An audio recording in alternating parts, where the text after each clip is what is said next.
Mudah-mudahan tetap sehat nih Prof. Joko, Amin. Pak Bambang Setiawan, ya. Selamat tadi, selamat pagi. Iya, selamat pagi, Pak Bambang. Ya. Mana Pak tadi nggak kelihatan? Masa Pak ada Pak saya. Terima kasih hadir Pak Hartadi, Pak Terima Dodi kasih. nanti bergabung jam 9 lewat sedikit sedang Oh, gitu RDG. ya? Iya. Sedang RDG. Waduh, iya disempetin ya. Ya, Bisa ngomong ini. Bisa ngomong. Ya. Baik. Kalau begitu kita Pagi, tunggu Bu ya. Titu. Selamat Pak pagi. Hartadi, Pak Hartadi, merdeka. Waalaikum.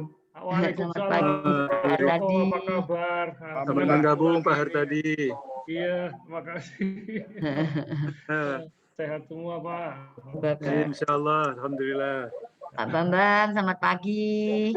Oh, Bu Purwan Pagi tadi. semua. Selamat pagi. Iya. Pak Hartadi, sudah Iya, siang. apa, Bu Tari? Ya, Bu Purwanti. Selamat Alhamdulillah. bergabung. Selamat hari. Alhamdulillah. Iya, alhamdulillah Pak, sehat-sehat. Alhamdulillah. Nih, Ini OTW ke Jogja saya bubur. Oh, ngatain Pak. Aduh, alhamdulillah. Naik Agur Wipangga ini. Jadi Oh, saya ke ngatain Jogja. janji. Udah mulai Pak membelek ya Pak. Saya malah belum Iya. sempat ke sana lagi. Saya takut. Saya sejak pandemi udah 2 kali. Oh iya Pak. Ini. Iya, Jim, Pak Bambang. Nah, Nanti reuni Pak ke Jogja ya Pak. iya. Kita janjian. Teori sama BPD. Iya, Pak Joko Santoso. Tun, Selamat pagi Pak. Pagi. Aduh, lama nggak ketemu ya Pak. siapa ini? Bu Purwantari Pak. Purwantari. Nun? Bu Purwantari. Apa kabar Bu? Inje saya Pak, alhamdulillah. Alhamdulillah sehat. Inje, alhamdulillah sehat semuanya kita Inje. Mustafa, Bakar, ya selamat pagi. Iya. Ketemunya kalau begini ya Pak ya kita. Alhamdulillah. Seperti itu. Teku Abu Bakar. Inje. Teku Mustafa. Mustafa Abu Bakar ya Iya. Pak. Selamat pagi, gabung. Pagi semuanya. Inje. Pagi Bapak. Inje. Iya, Pak Joko nggak kelihatan 80-an. Prof Joko seperti masih 50-an nih nampaknya. Kalau saya 50, istri saya kawin sama Berondong. Waduh, bukan Mas. Oh, Abu Bakar. 80-an nggak ada yang menyangka loh. Alhamdulillah Pak, umur panjang Pak, sehat. Alhamdulillah ya. Inje. Berkah Alhamdulillah semuanya. Bu Nuri kelihatan. Inje. Ya baik. Oke, Pak kita Bambang. tunggu jam 9.30 ya. Pak Bambang, Iya, Pak. Iya. saya menyelesaikan satu buku lagi. Oh, Alhamdulillah. Judulnya itu. Jadi hanya ini untuk intern Bank Eksim karena itu menyangkut now it can be told ya, sesuatu yang dulunya tidak boleh diceritakan karena sudah 30 tahun boleh diceritakan dan mengandung beberapa unsur-unsur yang sifatnya leadership behaviors, decision making dan macam-macam. Itu ada 17 episode tambah 27 sub episode dan 360 halaman dicetak oleh Gramedia. Oh, alhamdulillah. Aduh, bagus banget, Pak. Beredarnya kapan Pak? Sabar, Pak. Tapi nggak dijual Kali. soalnya Oh, nggak dijual. Saya tunggu Itu hanya kirimannya untuk aja Pak kepentingan Joko. intern. Saya tunggu Oh, kirimannya habis kalau aja, di Prof. Gramedia Iya. kirain ada dijual juga. Nggak karena itu saya cetak untuk intern hanya 1000 Oh, eksemplar saja. ngeten. Selamat Iya, iya, iya. pagi. Mohon maaf kepada Bapak Ibu peserta webinar. Pagi. Kami informasikan, mengingat hari ini merupakan jadwal vaksinasi COVID-19 dari Bapak Ganjar Pranowo, Oh, maka untuk jadwal webinar akan kami undur selama kurang lebih 30 menit. oh ya. Sekali lagi kami informasikan bahwa mengingat hari ini merupakan jadwal vaksinasi COVID-19 dari Bapak Ganjar Pranowo, maka webinar akan kami undur selama kurang lebih 30 menit. Thank you. Oke, Terima terima kasih kasih. Pak. Iya. Ya, terima kasih Mas. Ya Prof Joko, saya tunggu aja bukunya Prof Joko. Ya, Oke. ya. Saya tunggu Iya, bukunya. kita nunggu bukunya Iya. Pak Joko ini. Iya. Wah, itu nanti lucu-lucu banyak. Ada yang lucu, ada yang saya diapusi sama anak-anak buah, ada semua. Hal-hal yang memalukan saya buka semua. Oh, jadi itu bukunya isinya buka-bukaan ya Pak Joko ya? Iya. Memang judulnya mengungkap yang belum terungkap. Oh, Iya. iya betul. Iya, Aduh. Ya, itu bagus apa-apa itu. yang Oh, 360 seperti halaman itu untold story. 40% sumbangan tulisan dari teman-teman. Oh, iya. Jadi Oh, kita itu kadang-kadang malas untuk membukukan sesuatu yang Asik nantinya ya. bisa dijadikan Betul. suatu pelajaran. Iya, Nah. betul. Isi buku itu adalah bagaimana di dalam situasi yang kritis seorang leader itu bisa mengambil keputusan out of the box. Gitu. Nah, sekarang saya buka karena dulu nggak boleh. Oh, iya Pak. Bagaimana sebagai seorang leader itu tidak harus menggunakan ajaran Barat tapi pakai ajaran Jawa. Oh, filosofi Jawanya.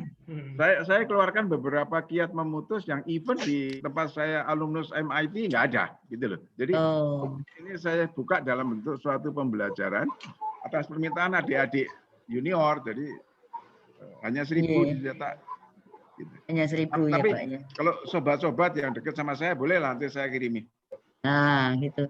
Kalau Pak Bambang sobat nanti saya akan cipratan Pak Bambang. Seluruh Dari Pak pesertanya. siap, siap. Seluruh peserta Pak dikirim. Akan sobat-sobat semua. Pak Joko. Aduh. Selamat pagi Bu Tari. Pagi Bapak Jim. Saya Mufid Pak. Pak Mufid ya? Alhamdulillah. Ya Allah, nggak kelihatan ya pagi Pak Mufid. Ya. Alhamdulillah. Sudah bergabung ya Pak Mufid sekarang Sudah ya? Bu. Iya, alhamdulillah. Sudah mulai di itu Pak? Halo? Pak Kenapa Mufid? Bu? Sudah Kenapa, mulai, Bu? sudah mulai ke sana? Kemana?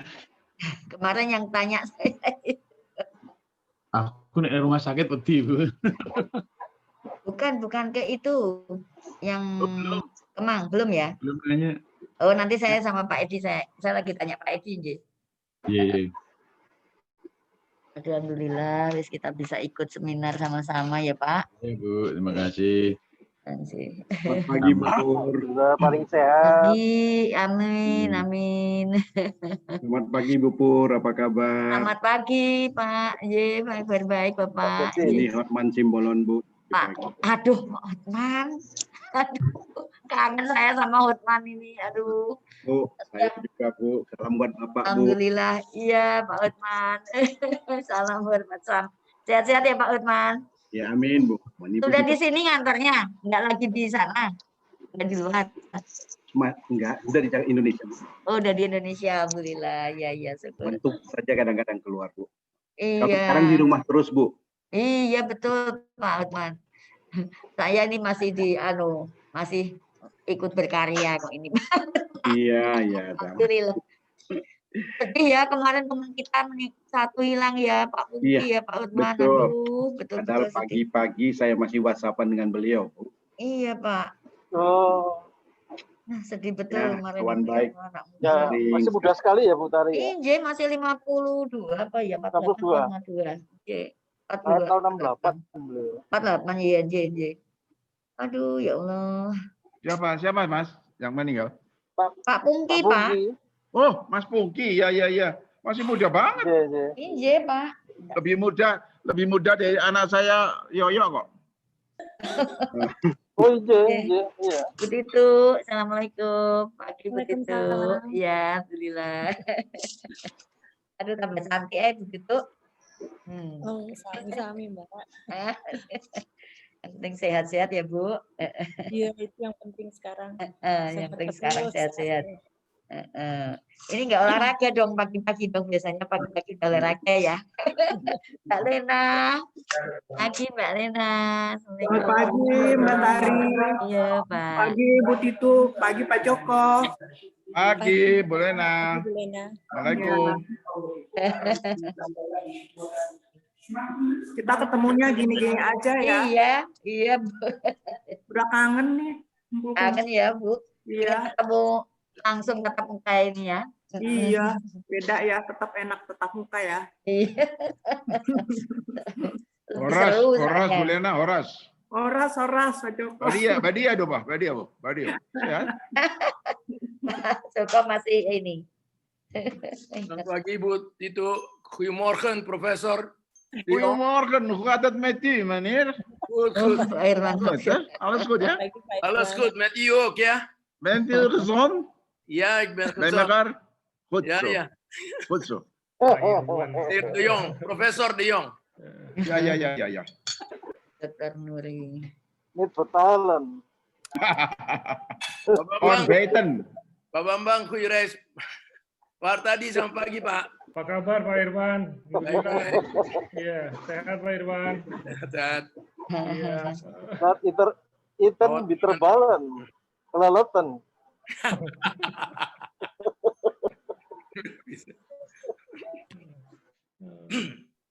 Iten bitterbalen. Pak Bambang ada tugas di Jogja, Pak? Ini lagi OTW, Pak. Saya di kereta ini. Ya, punya ini kan, punya apa? Kos-kosan ya, Pak? Hotel atau apa? Alhamdulillah ya. Ada guest house, ada homestay, ada Homestay. kosan eksklusif ya. Ya, ya. Alhamdulillah. Ini enaknya naik apa kereta jadi bisa webinar, pesawat nggak bisa itu. Iya, naik kereta lebih aman ya Pak Bambang. Ya insya Allah ini apa Ini juga ada Pak. lagi cuaca buruk Iya, soalnya. betul. Ini juga ada Lagian nggak varian terlalu lagi rumit anaknya ya persyaratannya. Apa kabar Iya. varian? Orang Jogja juga ini, di Jogja juga atau kemana ini di Jakarta? Iya, Pak. Iya, varian. Oh. Pak Rian ada ya. Oh, iya. Ada Rian Kirianto. Ya Pak Rian Yanto. Aduh, pagi Pak. Iya. Mas Bambang Setiawan. Iya juga Pak. Sebetulnya kalau dihitung-hitung ya, antara naik pesawat dengan naik kereta api sekarang dulu ya, ke Jogja, lebih cepat naik kereta api. Iya, betul Pak. Nah, coba Prosesnya. dari rumah ke lapangan terbang 2 jam. Nunggu 2 jam. Iya. Belum lagi di Tapi di apa bandara namanya, dan sebagainya. antre untuk Iya. vaksin. Vaksin Iya. apa? Rapid. Iya. Belum naik turun. Dari Kulon Progo ke Jogja 3 jam. Sedang kalau Iya. naik kereta api atau mobil lebih cepat. Langsung 6 jam, 7 jam. Iya. Selamat pagi.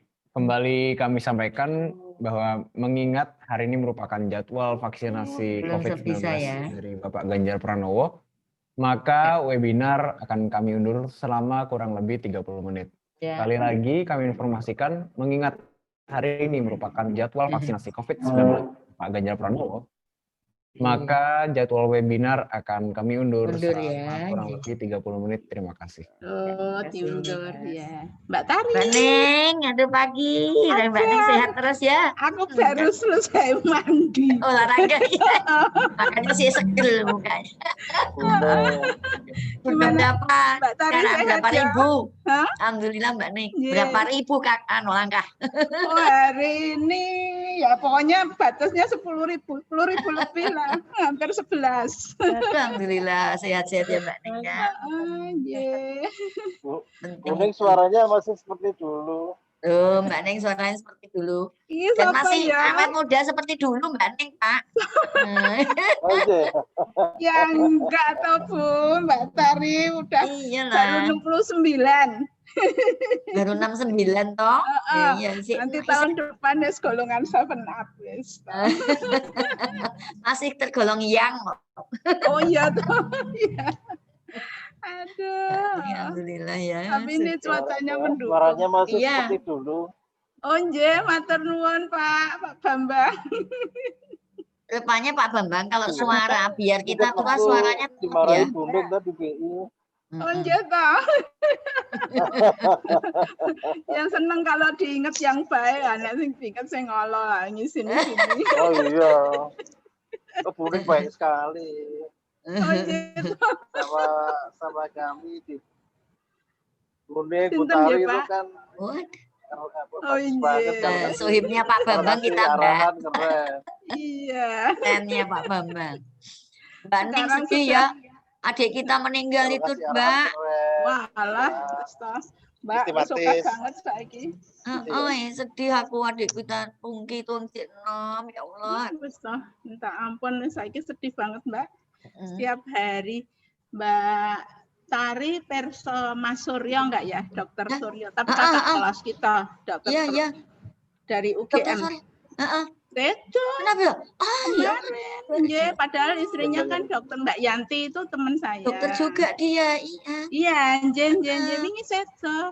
Jadi kan Ya Allah. dikira apa mulus-mulus gitu, dikira appendix toh, lawang sama-sama dokter terus masuk rumah sakit, diperiksa segala macam murah ra ono apa-apa, terus di opname cuma 3 hari dites COVID positif seto. Ya Allah. Langsung Tes COVID-nya udah terlambat ya setelah itu ya. Aduh. Oh, sudah nggak pandang bulu, makanya anak saya di Denpasar ki waduh wis ketar-ketar. Wah, APD ini loh, Bu, APD. Iya, betul. Sampai tenang loh, Mbak, pakai APD gitu berat ya dia. Aduh, sampai juga. Aduh, wis Mbak. Sekarang sampai mana-mana penuh, Mbak. IGD bareng penuh, udah nggak bisa terima pasien nek meng sakit apa sedikit meriksa di luar rumah sakit. Di luar rumah sakit, iya. Tenda malahan. Loh, Mbak Neng, aku kemarin nganterin Wiwi, kelingan Wiwi, Nugraini, pegawai PUK dulu. Nganterin ke rumah sakit sampai 3 rumah sakit, Mbak. Aku nggak bisa nerima 5 kan? Akhirnya ke rumah sakit Islam tak paksa gitu sih. Iya. Tapi sih loh nggak bisa, ya Allah. Idenya Pak Harinowo tuh menurut saya bagus loh. Ya. Mbok kita tuh untuk sementara ini bikin deh rumah-rumah dinas itu diapain? Pakai untuk itu daripada kosong-kosong ya Mbak. Aku juga isolasi untuk apa? Untuk isolasi mandiri itu yang penting karena yang kasihannya yang isolasi mandiri nggak dapat tempat. Iya kasihan. Bu Endang wis ana. Mbak Endang. Mbak Endang. Segini Jang. Apa kabar Mbak Ning? Baik. Baru selesai mandi. Endang. Mbak Ditu. Bapak-bapak pagi Mbak Endang. Pak Bambang itu. Selamat pagi. Pak Bambang, Pak Joko. Saya di kereta jadi pakai masker. Oh iya. Pak Bambang enak di kereta anjir. Saya di dalam rumah. Iya. Mesti hati-hati Pak Bambang. Iya. Nginjang Bu Endang. Nginjang Pak Bambang, ya ampun. Kangen dah sama teman-teman ini ya. Bener. Iya. Kondur Jogja. Iya, senangnya. Saya belum berani pulang ke Jogja. Wow, saya udah berapa tahun nih sampai nanti yang terakhir batal mau nyadran itu loh. Oh iya.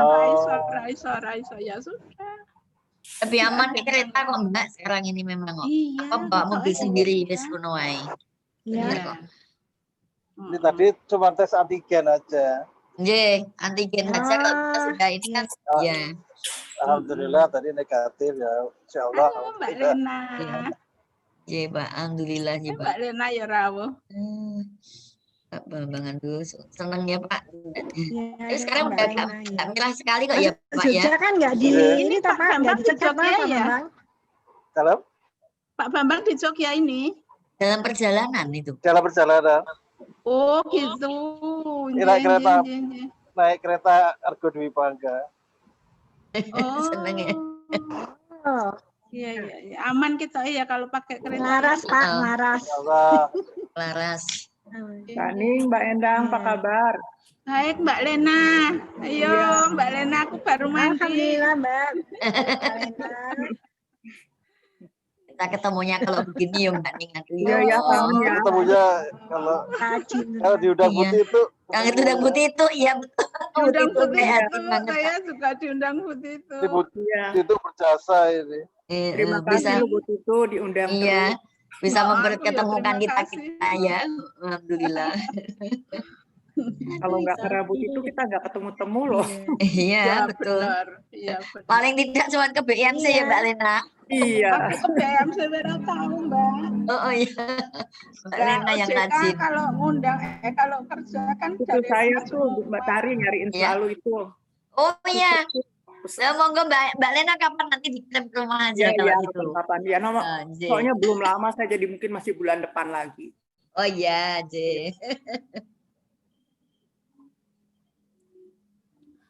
Alhamdulillah. Ini diundur Mbak Lena karena Pak Undur Ganjar 30 sekarang menit, lagi apa, Vaksin. vaksinasi. Iya. Vaksin itu anunya piye ya Mbak Ning? Efeknya ya Mbak? Kita kapan ya? Ora apa-apa. Apa-apa udah ya. di- Kita uji kan kalau sama kan kita ahli nggak dapat ahli. jatah, biasanya kita dewe non. Yang prioritas itu kan nggak mudah ya, toh. yang lansia dapat juga kok, nanti kan katanya udah diumumin apa April Maret apa? Maret tapi Cuman biasa administrasi lah, administrasi itu Heeh. apa di KTP-nya apa kan pakai ini toh, pakai KTP toh. KTP, iya. Ya, toh. Misalnya salah ketik di nomor nama di KTP nggak cocok sama nomor induk gitu aja. Persoalannya kalau yang saya dengar ya kayak gitu-gitu aja. Iya, iya. Ya. Mudah-mudahan paling sehat Bapak. Indonesia wes seneng-seneng apa namanya? Seneng-seneng dapat vaksinasi toh.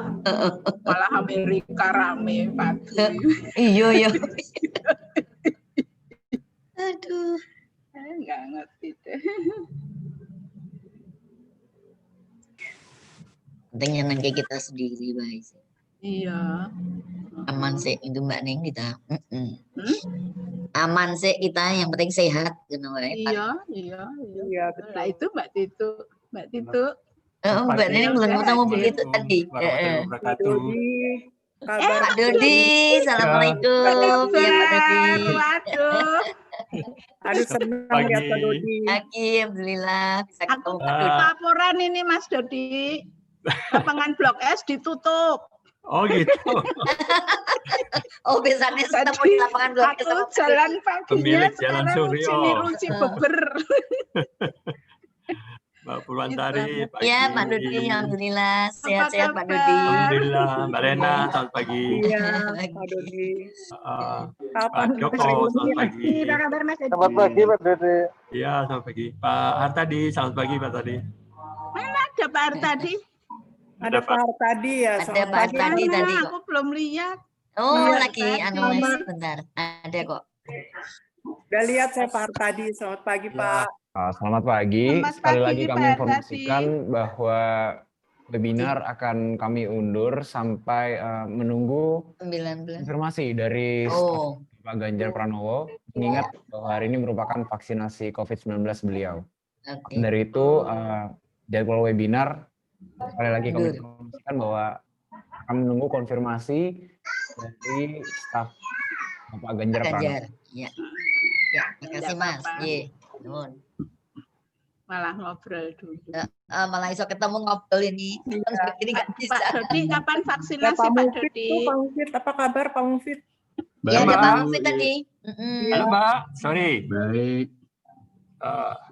Ada Masih dua laptop jadi. Oke Mbak. Iya. Sedang Gimana, Biasa Mbak? 2 laptop sambil rapat yang lain. Tambahnya 3 ya Pak Dodi. Iya lagi RDG nih. Iya. Waduh. Terima kasih sekali Pak Dodi. Sama-sama Bu Cicu, demi IBS lah. Kita Alhamdulillah. Iya, alhamdulillah Bisa demi support IBS dulu. semua kita. Betul. ya, Beliau yang punya ini IBS. Pak Dodi yang Iya, punya. Iya. dapat tugas. Sehat-sehat semua. Alhamdulillah sehat. Alhamdulillah. Tokohnya. Alhamdulillah. Iya, aduh, iya nih. Kapan giliran vaksinnya? Iya, BI kapan kapan? Pak BI Pak? Belum. Kita Belum juga ya? bukan prioritas pertama, belum. Iya, belum ya. Tenaga kesehatan dulu. Harus Apalagi Mbak prioritas itu Ning. Mas Dodi. BI bilang BI itu prioritas. Kalau nggak ada Apalagi BI Mbak itu Ning. kita tutup negaranya itu kalau nggak ada BI gitu. Iya. Iya. Belum Di dapat. WA Pak Budi Sadikin nanyain gitu kapan pensiunan. Iya. Oh iya, Pak Budi Iya, Sadikin di ya. WA aja ya. Kemarin Iya. di WA kasih selamat jadi menteri. Wah, terima kasih Bu. Katanya dibilang. Lagi kita approach ke Pak Budi Sadikin kalau bisa BI dapat ini. Iya, Nji. Urutannya masih panjang. List. Tapi udah janji kok dapat bulan Maret apa bulan April gitu katanya. Oh gitu.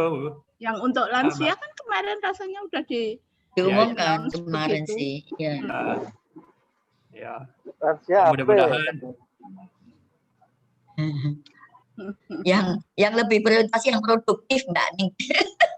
Apa? Lah sama Yang semuanya. diprioritaskan yang produktif ikut Semuanya diamankan. sama, Bu. Sama ya Pak. Nyangkut nyawa sama pentingnya. Nyaman sih ya. Aduh, tinggal gilirannya saja nanti. Yang saya heran tuh kok masih banyak yang anti itu loh. Iya loh, heran ya. Iya. Yes, Pak Irwan, selamat pagi. Bu Titis dari Kontan sudah gabung. Seperti itu.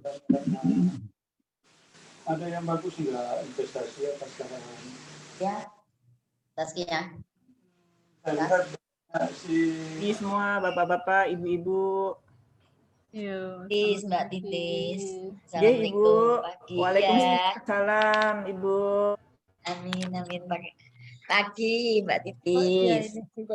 Ibu. Bu Tito, terima kasih. Ibu, tadi kalau yang... Oh, nggih, Ibu. Pak Dodi, pagi. Pagi, Pak Titis. Apa kabar, Pak? Alhamdulillah. Itu kalau BI nggak dapat prioritas, salah itu, Pak. Ya, mudah-mudahan dapat. Pak Didi, selamat pagi Pak Didi. Apa kabar, Mani? Baik. Iya. Ketemu lagi. Iya.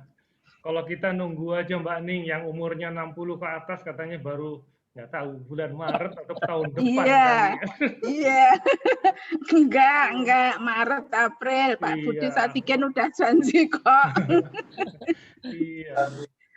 Veteran tuh mesti nomor 1, Bu. Punya jasa banyak buat negeri. Iya, betul ya veterannya. Iya, Pak Didi. Veteran itu harus nomor 1 itu. Iya. Sejarah dibentuk oleh veteran semua, Bu. Iya.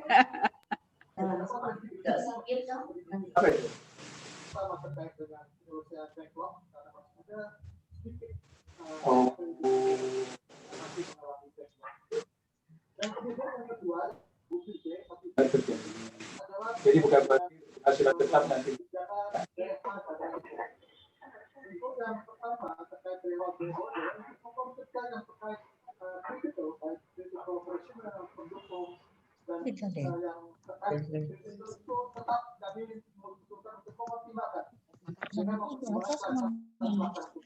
Dengan himbauan kami kepada satuan untuk kalau bisa memang tetap yang bocor. Itu adalah akan lebih baik. Itu aja nggak apa-apa nanti. Dengan yang non kritikal. Ada regularisasi yang sudah memo sirkuler ini sudah mendapat usulan dari seluruh anggota Dewan Gubernur, yaitu proporsi mobil itu minimal 30%. Jadi yang sebelumnya itu ada 50% untuk KPWDN. Artinya kita melakukan semua sama, baik di KPU maupun KPWDN adalah minimal 70%. Dengan ada fleksibilitas apabila ada kebutuhan yang lebih daripada itu. Ini menyimak bocoran semua ini.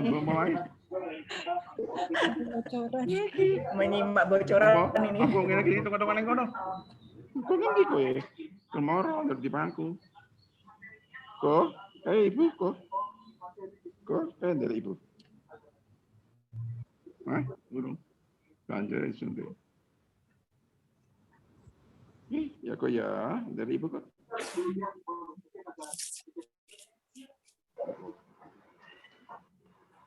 Dalam anu bu, apa aku teleponnya kau ini? Ini.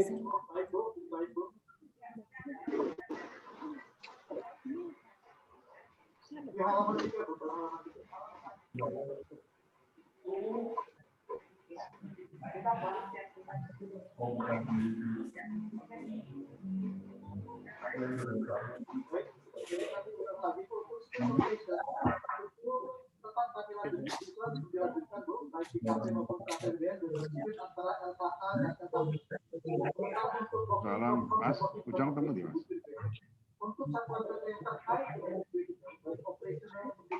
Jika melebet dengan kamar makan. Oh sudah ada, sudah hadir. Sugeng rawuh.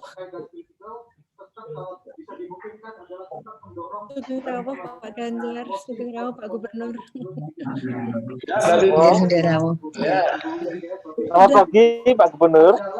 Pagi. Bapak sudah Alhamdulillah. vaksin Pak. Pak Ganjar kelihatan sehat sekali.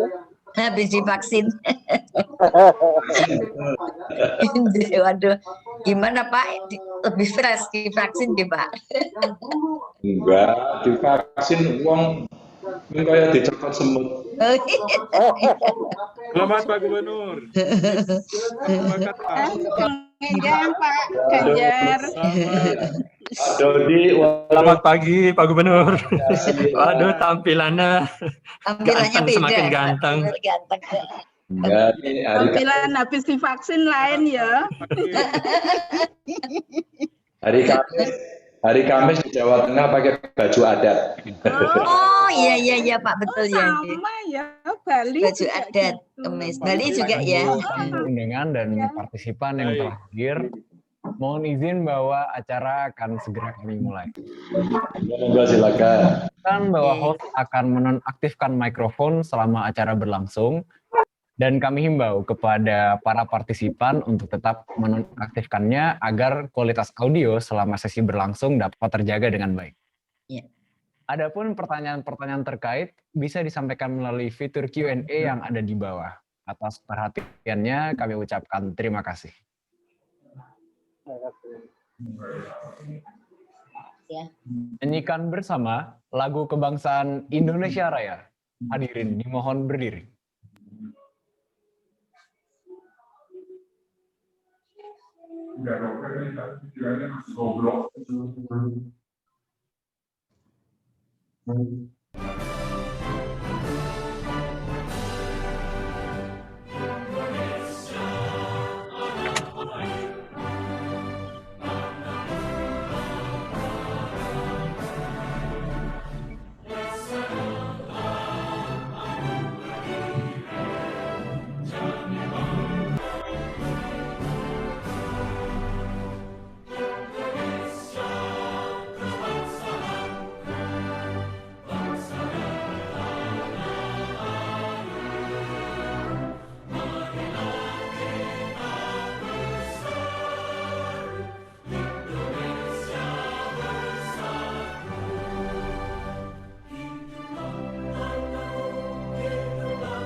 Hadirin dimohon duduk kembali.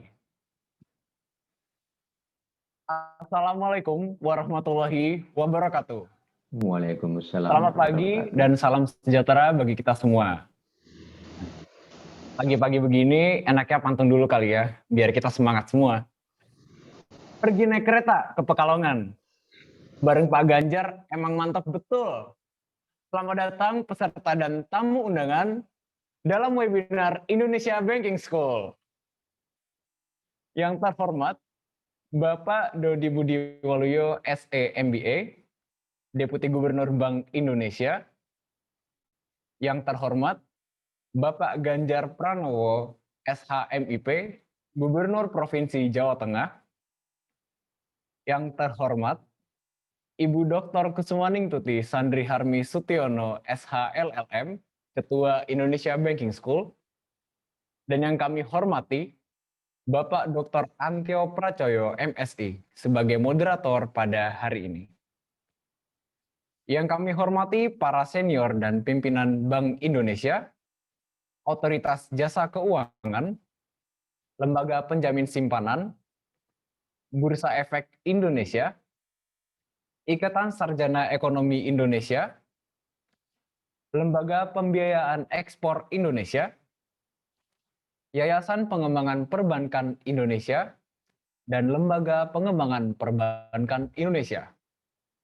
Yang kami hormati, pimpinan industri sektor jasa keuangan, pimpinan perbankan, Bank Perkreditan Rakyat, pimpinan lembaga sekuritas dan assets management, pimpinan lembaga keuangan lainnya, seperti asuransi, lembaga pembiayaan, pegadaian, lembaga penjamin, modal ventura, dan dana pensiun.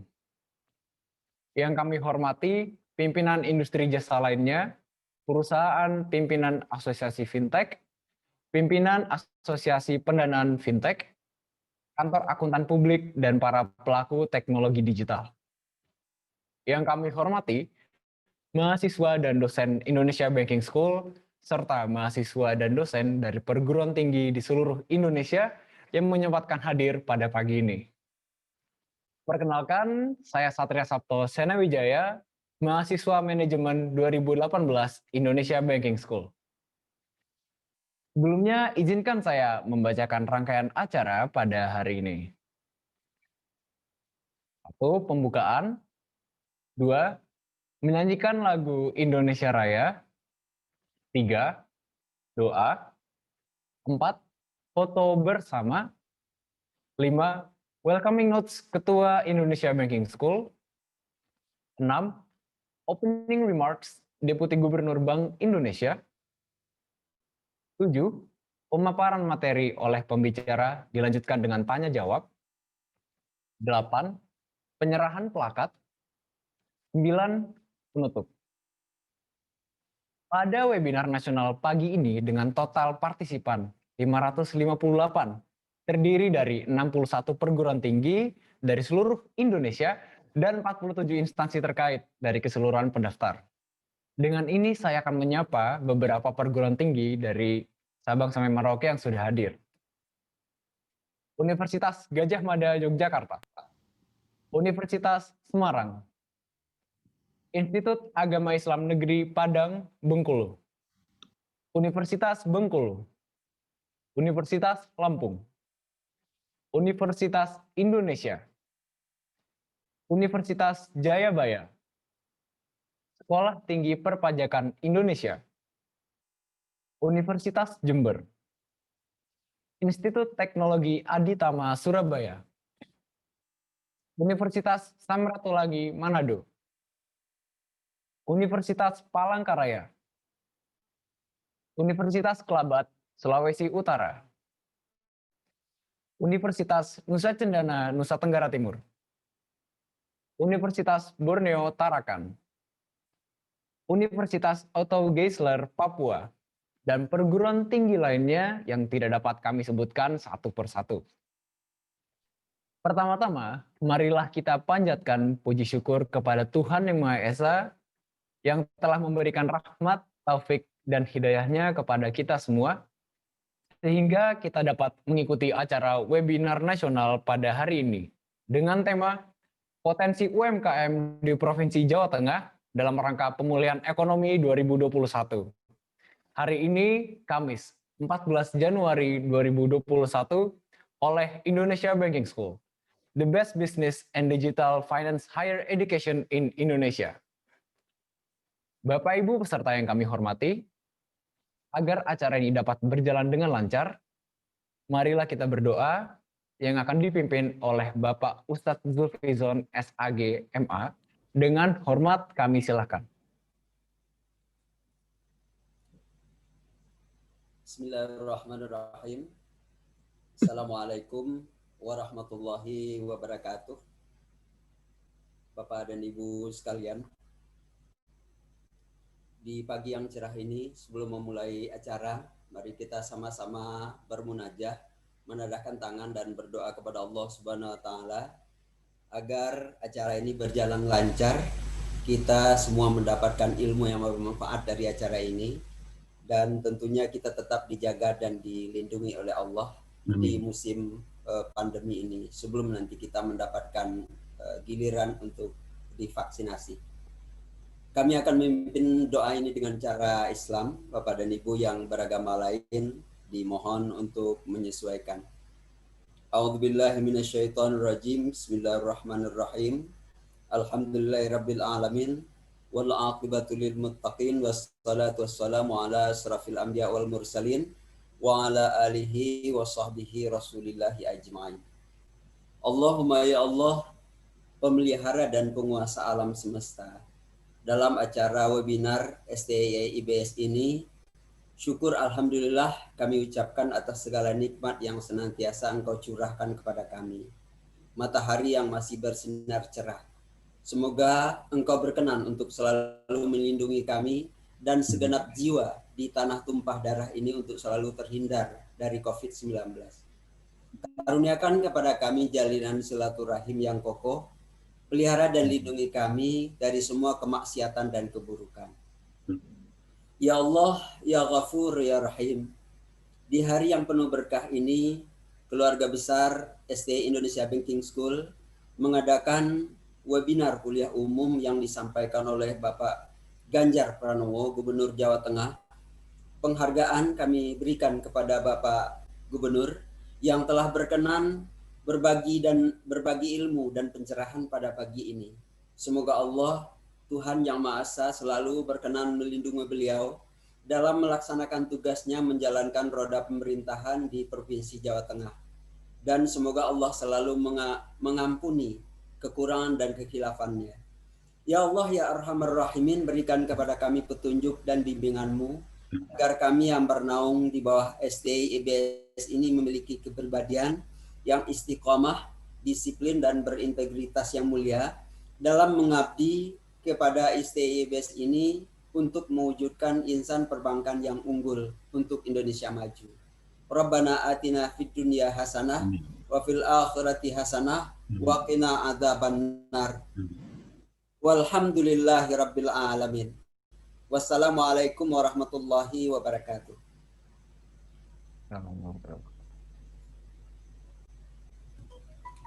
Terima kasih kepada Bapak Ustadz Zulfizon SAG MA. Selanjutnya, foto bersama.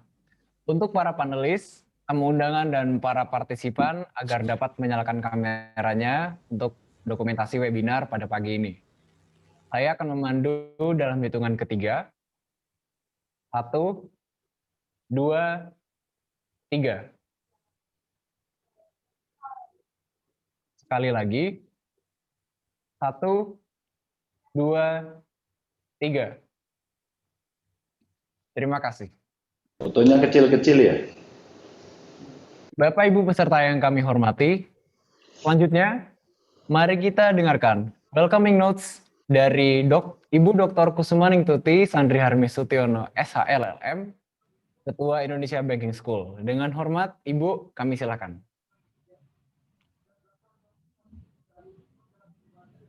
Terima kasih, mohon izin Bapak Ganjar Pranowo, SHMIP, Gubernur Jawa Tengah Republik Indonesia yang kami hormati dan banggakan. Bapak Dodi Budi Waluyo, SE MBA, Deputi Gubernur Bank Indonesia yang kami hormati dan muliakan. Yang terhormat Bapak Ibu para senior di bidang ekonomi dan keuangan. Yang terhormat Bapak Ibu para akademisi, praktisi, dan pimpinan sektor jasa keuangan. Yang terhormat Bapak dan Ibu para dosen dan ananda para mahasiswa dari berbagai perguruan tinggi di seluruh Indonesia, serta sivitas akademika Indonesia Banking School yang tercinta. Yang terhormat Bapak Ibu, para peserta webinar kuliah umum IBS lainnya yang berbahagia. Assalamualaikum warahmatullahi wabarakatuh. Selamat siang, selamat pagi, dan salam sejahtera bagi kita semua. Om Swastiastu, Namo Buddhaya, salam kebajikan, salam.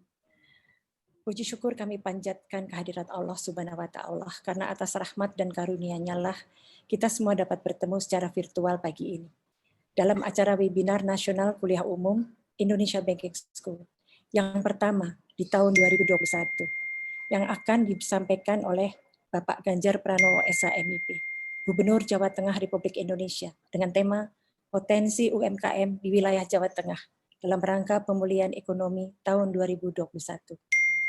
Masih dapat kiranya kami juga menyampaikan selamat tahun baru 2021. Semoga tahun ini semua menjadi lebih baik, lebih sehat, lebih sejahtera, dan dimudahkan segala ikhtiar baik, serta dirahmati oleh Tuhan Yang Maha Esa. Amin. Bapak Gubernur Jawa Tengah, Bapak Deputi Gubernur Bank Indonesia, Bapak Ibu, ananda para mahasiswa sekalian. Selama masa pandemi COVID-19 sejak bulan Mei 2020, STI Indonesia Banking School yang berspesialisasi di bidang keuangan dan bisnis berbasis teknologi digital menyelenggarakan webinar nasional kuliah umum yang dibawakan oleh tokoh-tokoh, praktisi, dan akademisi di bidangnya untuk memperoleh pengkinian pengetahuan sekaligus berbagi dengan sivitas akademika di seluruh Nusantara. Hadirnya Bapak Gubernur Jawa Tengah merupakan kebanggaan dan merupakan acara yang istimewa.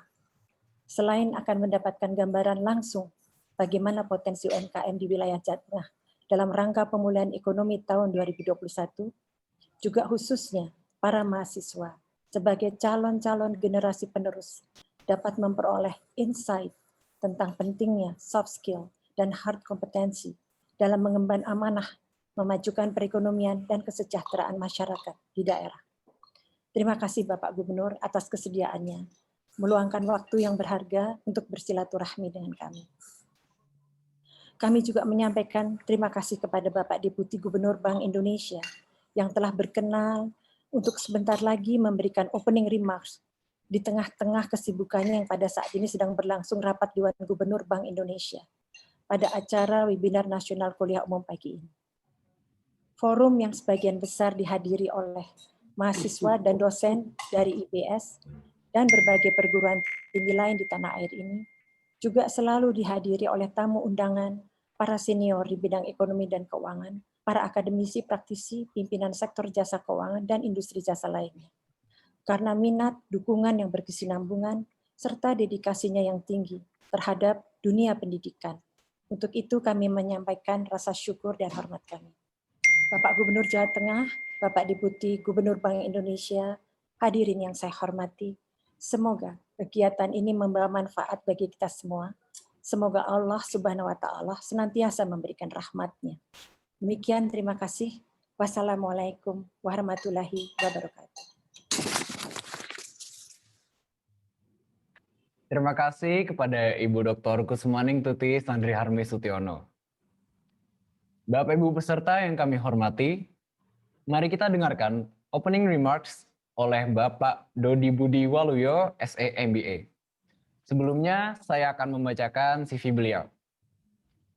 Dodi Budi Waluyo, SE MBA, menempuh pendidikan ekonomi studi pembangunan di Universitas Indonesia dan melanjutkan pendidikan di University of Colorado hingga meraih gelar Master of Business Administration and Finance.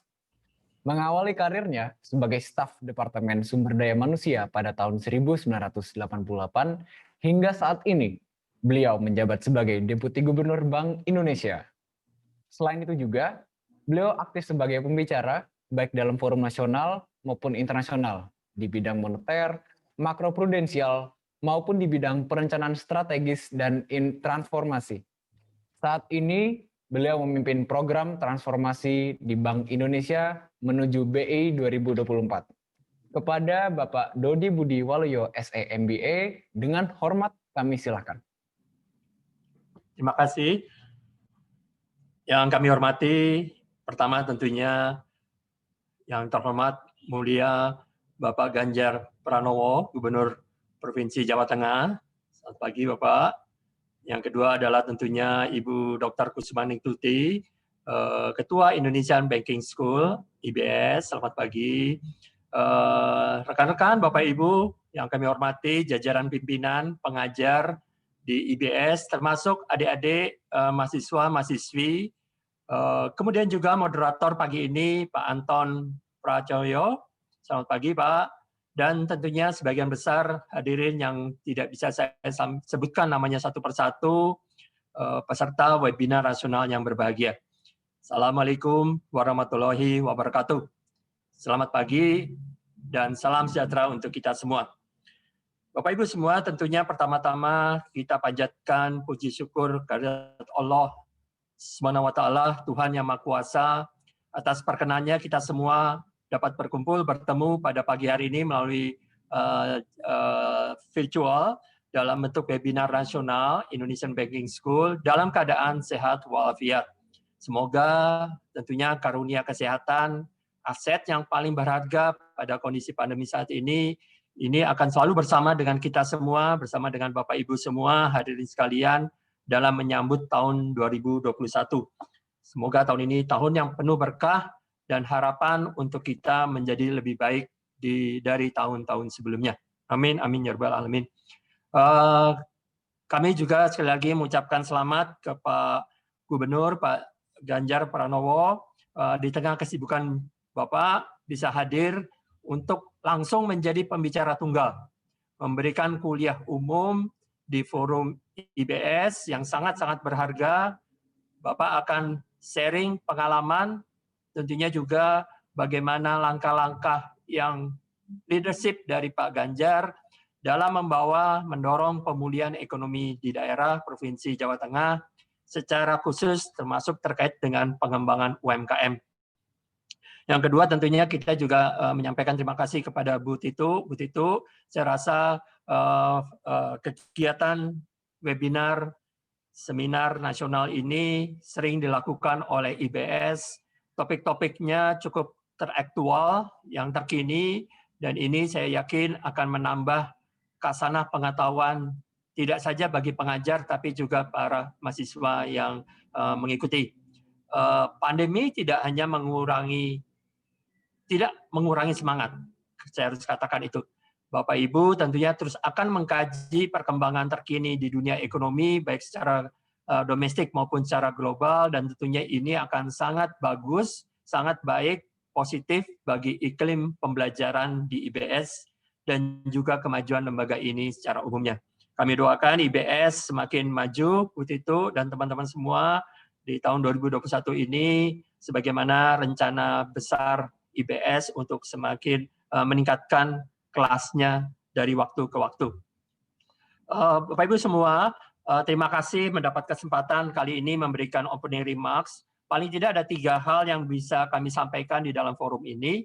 3 hal tersebut adalah pertama, bagaimana bacaan daripada Bank Indonesia melihat kondisi UMKM dan juga tantangan yang dihadapi saat ini. Kemudian bagaimana, poin yang kedua adalah bagaimana kebijakan pemulihan ekonomi yang terus berlangsung sampai dengan hari ini dan ke depannya. Dan yang ketiga mungkin secara singkat, spesifik, bagaimana Bank Indonesia, langkah Bank Indonesia untuk turut membantu pengembangan UMKM secara nasional. Tentunya secara brief, 3 poin itu akan kami sampaikan. Pertama tentunya kalau kita bicara mengenai UMKM, kita sudah meyakini bahwa pertama UMKM memiliki peran kunci dalam ikut menjaga ketahanan ekonomi nasional. Ekonomi UMKM ini punya kontribusi sekitar 97% bagi penyerapan tenaga kerja dengan sumbangan sekitar 60% terhadap pembentukan domestik ekonomi bruto, PDB kita, produk domestik ekonomi bruto. Dalam manajemen bisnis yang lebih visible, tentunya UMKM juga dianggap sebagai sektor yang lebih tahan terhadap tekanan, bisa lebih cepat melakukan adaptasi terhadap perubahan, dan tentunya dengan demikian maka UMKM itu akan cukup luas masuk kepada pasar lokal dengan harga produk yang berkualitas dan terjangkau. Dinamika pandemi COVID-19 ini memang tidak terhindarkan berpengaruh cukup signifikan kepada UMKM. Kita melihat dan kita sudah mengenal bahwa paling tidak UMKM ini terdampak dari sisi penurunan penjualan, distribusi bahan baku yang juga terhambat, dan kesulitan permodalan untuk melanjutkan produksi.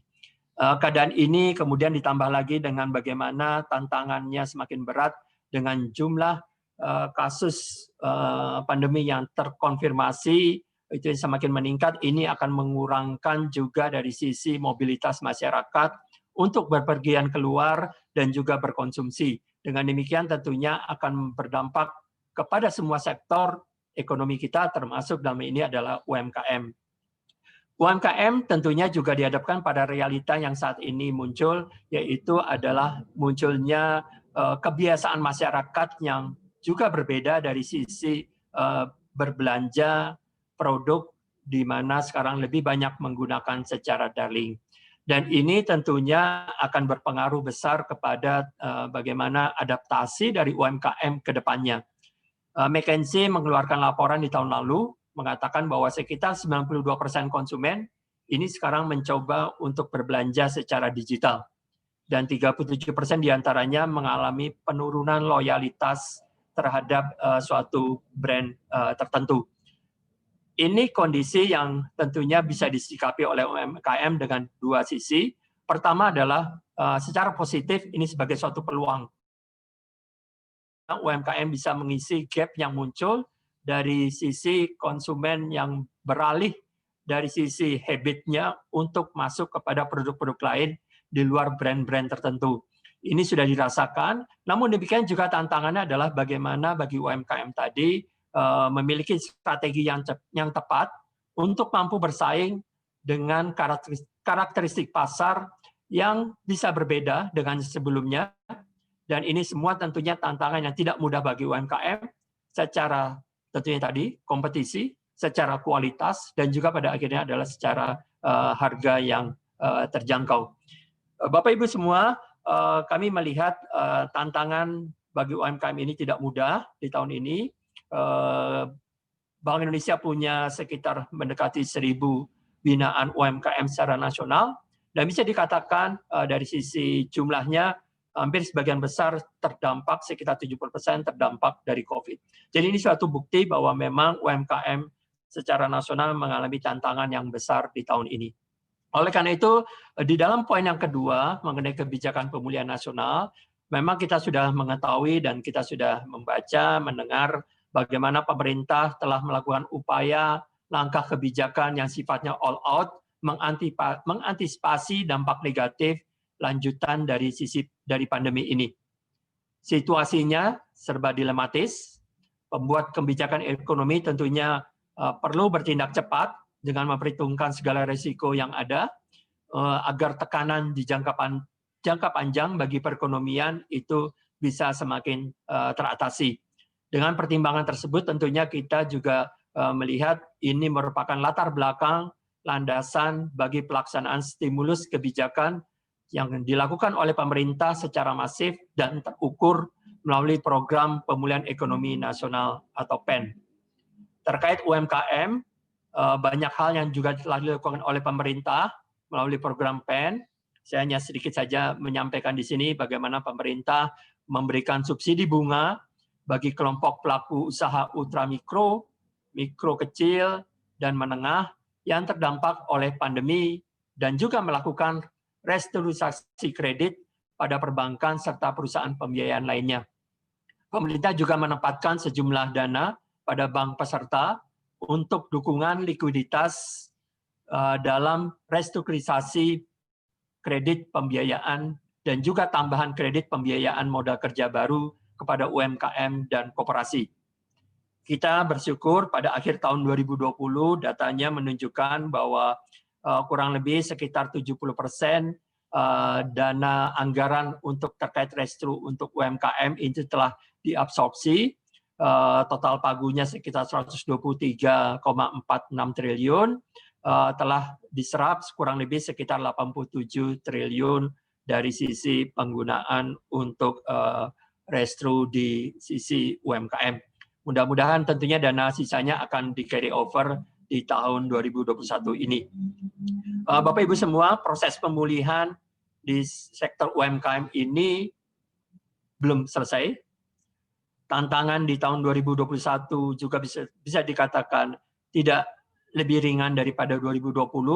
Namun demikian tentunya segala kesiapan telah kita lakukan, baik di level pemerintah, di Bank Indonesia, maupun di kementerian lembaga lainnya.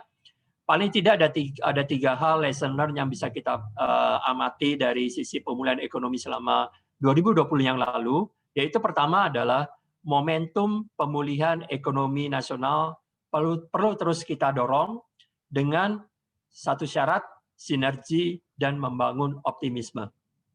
Sinergi dalam hal ini akan dilaksanakan oleh semua pihak, baik dari sektor pemerintah maupun swasta, secara bahu-membahu mengembalikan ekspektasi yang lebih positif ke depannya, baik di tingkat pusat maupun juga di tingkat daerah. Saya sangat yakin Pak Gubernur Provinsi Jateng, Pak Ganjar, melakukan hal itu, berkoordinasi, bersinergi dengan semua pihak, dengan semua pelaku ekonomi, bersama-sama untuk membangun optimisme dari sisi pemulihan ekonomi.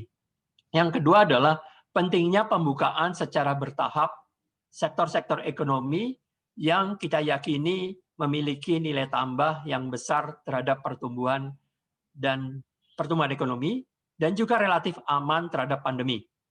Kebijakan pembukaan sektor prioritas ini juga dapat bervariasi antar daerah dan perlu dimanfaatkan dengan baik oleh sektor usaha maupun formal maupun informal untuk kembali menstimulasi perekonomian. Sektor-sektor ekonomi prioritas ini, sektor-sektor ekonomi yang bisa dikatakan kita harus dorong karena memang bisa menjadi pengungkit daripada perekonomian, dan ini telah dilakukan saat ini antara Bank Indonesia dengan pemerintah. Bagaimana sektor-sektor tertentu juga harus kita dorong dan diberikan insentif di awal. Yang ketiga yang kita bisa belajar adalah mengenai digitalisasi. Digitalisasi ekonomi dan keuangan dalam mendukung percepatan realisasi stimulus fiskal, aksesibilitas keuangan, dan transaksi pembayaran ini sangat penting dari sisi pemulihan ekonomi paling tidak selama tahun 2020 yang lalu. Bapak Ibu semua, Bank Indonesia sendiri sejak merebaknya pandemi COVID-19 ini terus berkoordinasi erat dengan pemerintah, dengan otoritas terkait. Kita sendiri juga punya komitmen yang sangat kuat untuk pendanaan APBN, membantu dari sisi fiskal di tahun 2020 yang lalu, dengan kita turut membeli surat berharga negara dari pasar perdana. Hal ini tentunya akan sangat membantu kepada pemerintah untuk dapat lebih fokus pada percepatan realisasi anggaran tersebut, karena dananya sudah tersedia melalui pembelian surat utang pemerintah oleh Bank Indonesia. Kebijakan yang bersifat akomodatif juga dilakukan oleh Bank Indonesia dengan melakukan penurunan suku bunga kebijakan kita, terakhir di level 3,75%. Kita harapkan ruang untuk penurunan suku bunga ini masih bisa kita lihat lagi ke depannya, tentunya dengan terus kita lihat risiko-risiko yang ada di dalam perekonomian secara global maupun secara domestik. Ini tentunya pada akhirnya akan membantu dari sisi mendorong kredit dan pembiayaan bagi ekonomi. Yang poin yang ketiga adalah kami sedikit mencoba untuk sharing juga bagaimana komitmen dari Bank Indonesia untuk secara kuat membantu pengembangan UMKM di tingkat nasional. Dalam kerangka tugas Bank Indonesia, khususnya terkait dengan stabilitas sistem keuangan, tentunya UMKM yang kuat, UMKM yang sehat, dan juga UMKM yang punya daya saing, ini akan membantu dari sisi ekonomi yang inklusif, keuangan yang inklusif. Peningkatan inklusi ekonomi dan keuangan tadi tentunya akan mempengaruhi stabilitas sistem keuangan yang ada. Bapak Ibu semua, dalam hal ini Bank Indonesia sudah punya blueprint, sudah punya kerangka kerja bersama dengan pemerintah, bagaimana kita melakukan penguatan dari sisi 3 aspek secara terintegrasi, bagaimana dari sisi kelembagaan UMKM. Kita mengetahui bahwa UMKM punya skala ekonomi yang perlu terus ditingkatkan, dari sisi akses kepada faktor penunjang bisnis yang juga masih perlu terus didorong. Oleh karena itu memang pendekatan yang paling utama adalah bagaimana menjadikan kelembagaan UMKM ini dari sisi membentuk menjadi seolah-olah semacam korporatisasi. Dengan bentuk korporatisasi tersebut tentunya akan meningkatkan skala ekonomi dan nilai tambah UMKM, dan tentunya akan juga memudahkan akses keuangan kepada sektor keuangan, khususnya kepada perbankan. Secara singkat juga kami sampaikan adalah poin yang kedua adalah bagaimana kami Bank Indonesia memiliki juga rencana besar untuk memperkuat terus kapasitas UMKM. Kita mengetahui bahwa masalah kendala produktivitas UMKM, daya saing yang juga masih terus ditingkatkan, ini merupakan masalah yang ada, akses kepada pasar, akses kepada bahan baku, akses kepada informasi, akses juga kepada sektor keuangan, ini juga merupakan permasalahan dari sisi kapasitas UMKM. Oleh karena itu tentunya Bank Indonesia akan terus membantu peningkatan daya saing UMKM ini melalui tentunya berbagai upaya langkah koordinasi dengan semua pihak. Yang terakhir adalah terkait dengan pembiayaan. Pembiayaan sudah merupakan suatu isu yang selalu muncul dari waktu ke waktu, bagaimana kadangkala muncul permasalahan asymmetric information, di mana pihak perbankan sebagai salah satu sumber pendanaan kepada UMKM tidak mengetahui jelas proses bisnis yang ada di UMKM, sehingga menyulitkan dari sisi pendanaan kepada UMKM. Jadi semuanya itu tentunya bagi Bank Indonesia menjadi penting kita melakukan beberapa langkah, bagaimana kita mengawali dengan melakukan integrasi kepada data sistem informasi UMKM, kemudian kita membangun model bisnis UMKM, sampai kita melakukan implementasi dari sisi pilot project dan replikasi untuk UMKM lainnya. Bantuan teknis sudah menjadi salah satu prasyarat yang kita akan berikan kepada UMKM dari sisi pembinaan pengembangan UMKM. Yang penting Bapak Ibu semua tentunya adalah sinergi ini menjadi penting, sinergi kelembagaan, pengembangan UMKM dengan kementerian lembaga, pemerintah pusat, daerah, ini akan terus Bank Indonesia lakukan. Komitmen kita untuk terus mengembangkan UMKM sudah menjadi dasar dan juga menjadi salah satu visi kita, Bank Indonesia, untuk menjadikan ekonomi ini maju dan inklusif. Bapak Ibu semua, mungkin demikian yang bisa kami sampaikan di dalam forum ini. Terakhir kami bisa sampaikan bahwa prospek ekonomi Indonesia pada tahun 2021 akan semakin baik. Dukungan stabilitas ekonomi dan sistem keuangan juga tetap terjaga. Kita semua juga melihat bahwa vaksinasi telah dilakukan pertama oleh Bapak Presiden di hari kemarin, dan ini akan terus berlanjut. Tentunya prioritas akan dilakukan dulu kepada sektor-sektor tertentu, dan tentunya nanti akan masuk kepada seluruh pihak. Bank Indonesia sendiri juga di dalam tahapan sektor penerima prioritas dari vaksinasi ini pada tahapan-tahapan berikutnya. Harapannya adalah mobilitas dan aktivitas ekonominya tentunya akan semakin meningkat dengan pelaksanaan vaksinasi, dan tentunya disiplin untuk penerapan protokol COVID ini bisa terus dilakukan. Tanda-tanda perbaikan telah terlihat dengan kecepatan dan kemajuan dalam penanganan pandemi COVID akan terus semakin baik. Data-data ekonomi kita juga terlihat sampai dengan data-data minggu terakhir ini, bagaimana data-data terkait dengan penjualan eceran, ekspektasi konsumen itu semakin positif untuk 3-6 bulan ke depan, sesuai dengan perkembangan yang ada terkait dengan proses vaksinasi ini. Terakhir, mari kita bersama-sama mendukung upaya-upaya yang ditempuh oleh pemerintah, pusat, dan daerah, bersama dengan lembaga terkait, termasuk Bank Indonesia, OJK, LPS, dan stakeholder lainnya, untuk tetap memperhatikan akuntabilitas perencanaan pembangunan yang baik, termasuk memperkuat sinergi pusat dengan daerah. Mudah-mudahan forum ini merupakan forum yang bisa memberikan nilai tambah bagi isu-isu terkini terkait dengan UMKM dan mendukung keberhasilan pemulihan ekonomi nasional. Demikian, terima kasih. Wabillahi taufiq wal hidayah. Wassalamualaikum warahmatullahi wabarakatuh. Terima kasih Bapak Dodi Budi Waluyo, SE MBA. Walaupun dalam kesibukan Bapak yang sangat padat, Bapak masih menyempatkan hadir untuk bergabung bersama mahasiswa dari seluruh Indonesia dalam webinar nasional pagi ini. Peserta yang berbahagia, mari kita ikuti acara utama, yaitu webinar nasional dengan tema Potensi UMKM di Provinsi Jawa Tengah dalam rangka pemulihan ekonomi tahun 2021. Dengan pembicara kita, yaitu Bapak Ganjar Pranowo, SHMIP, Gubernur Provinsi Jawa Tengah, yang akan dipandu oleh moderator kita, Bapak Dr. Antio Pracoyo, MSI. Sebelumnya, saya akan membacakan sesi moderator. Dr. Antio Pracoyo, MSI, menempuh pendidikan strata 1 dan strata 2 di Fakultas Ekonomi Universitas Gadjah Mada, dan doktoral di Fakultas Ekonomi dan Bisnis Universitas Pajajaran. Sejak tahun 2006, beliau merupakan dosen tetap di Indonesia Making School. Langsung saja kepada Bapak Dr. Antio Pracoyo, MSI, dengan hormat kami silahkan. Oke, terima kasih Mas Sabto.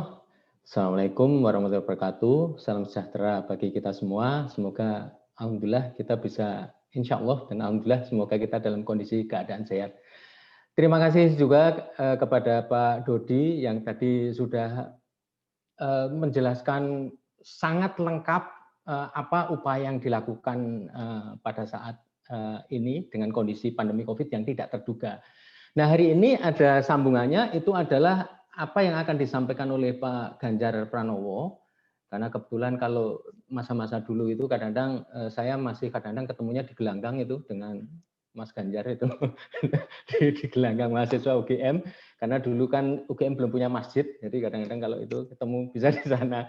Oke, nah Pak Ganjar ini saat ini beliau kebetulan sebagai ketua Kagama, ya, ketua umum Kagama itu. Jadi walaupun kemudian S1 di UGM, S2 di UI, jadi Iluni juga. Jadi selain Kagama itu Iluni. Jadi itu yang kemudian kita bisa lihat bahwa Pak Ganjar Pranowo itu waktu S1-nya di Fakultas Hukum UGM, kemudian S2 di Universitas Indonesia, dan beliau itu sepertinya juga mengemari sepak bola bisa jadi, karena nama putranya itu ada salah satu pemain sepak bola juga yang ini.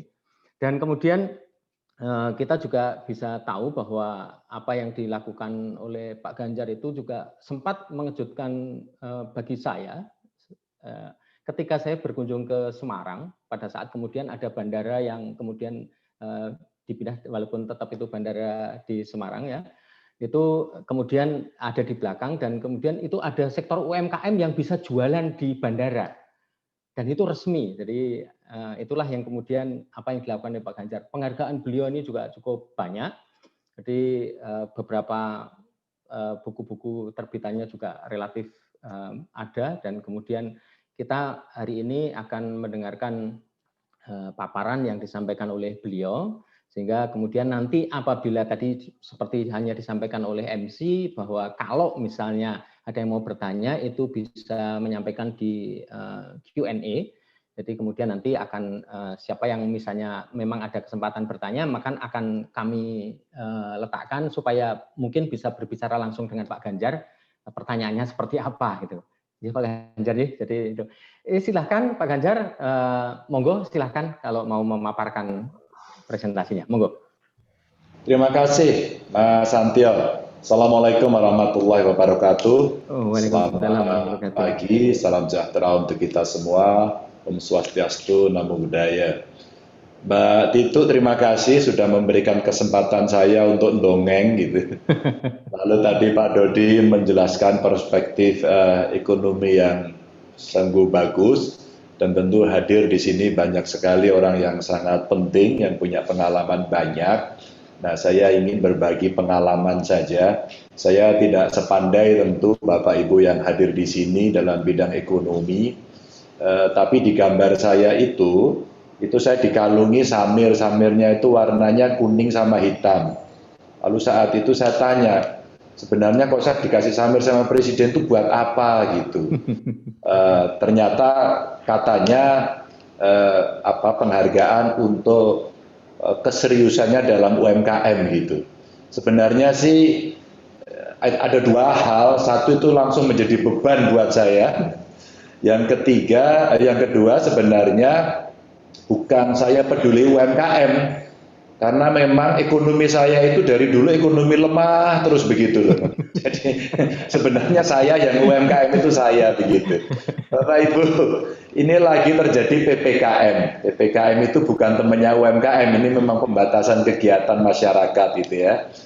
Tadi malam beredar video luar biasa di Sukoharjo dan videonya itu Bupati turun tangan sama Satpol PP sama polisi ngoprak-oprak warung gitu ya. Warungnya disuruh tutup karena udah jam 7.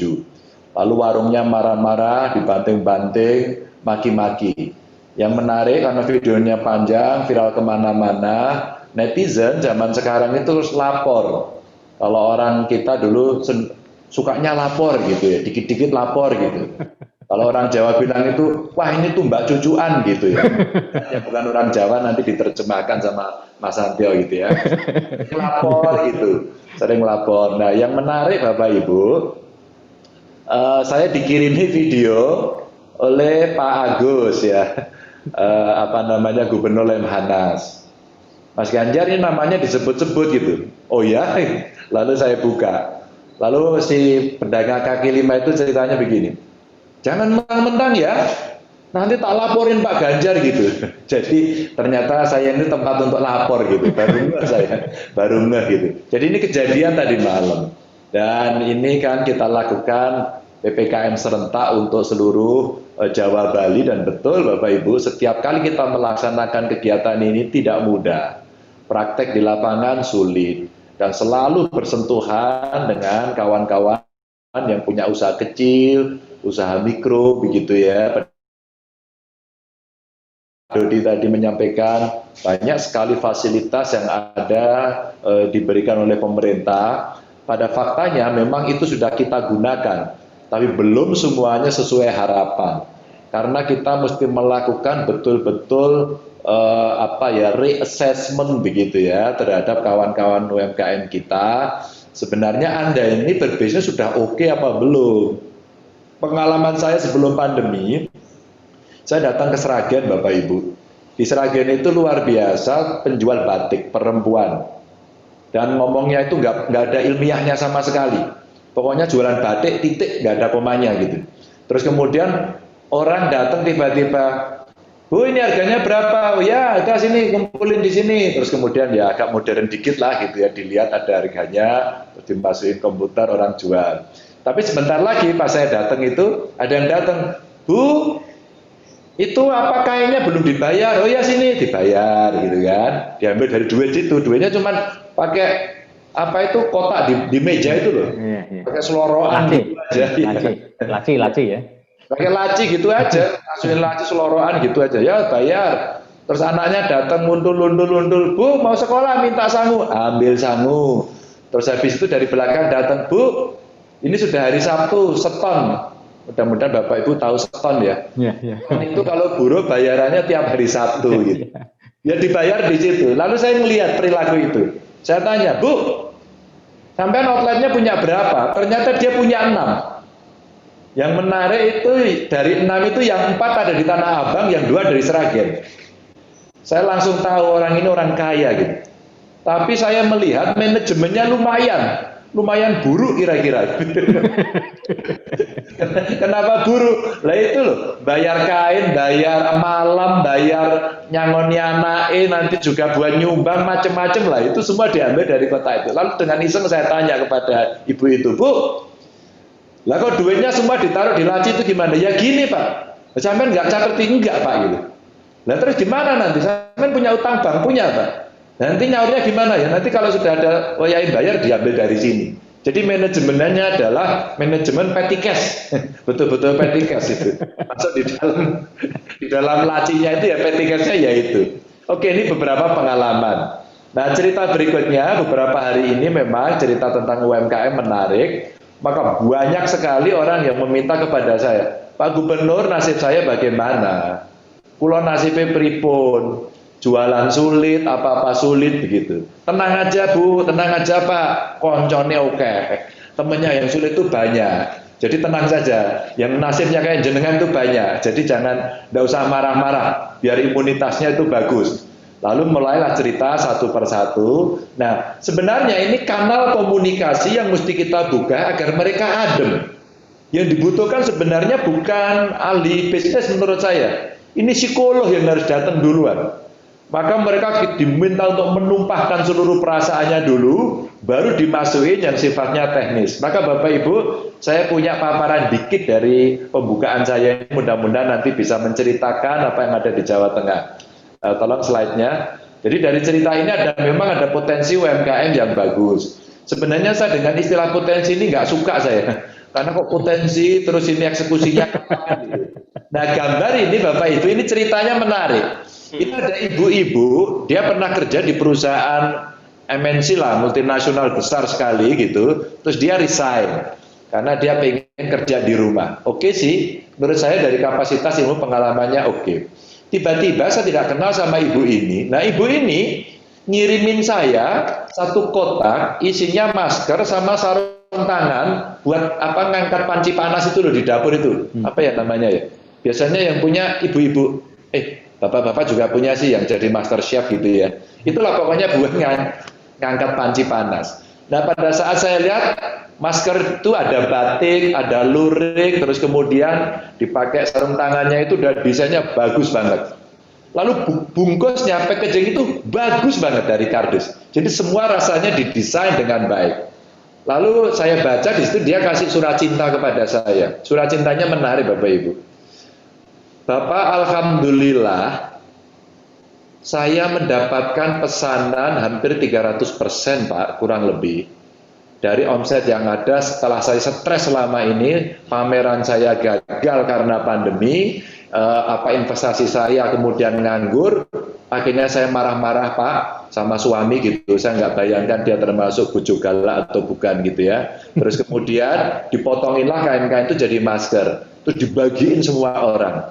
Nah dari cerita itulah kemudian dia sampaikan saya ingin memberikan sebagian yang saya bagikan ini kepada Pak Ganjar.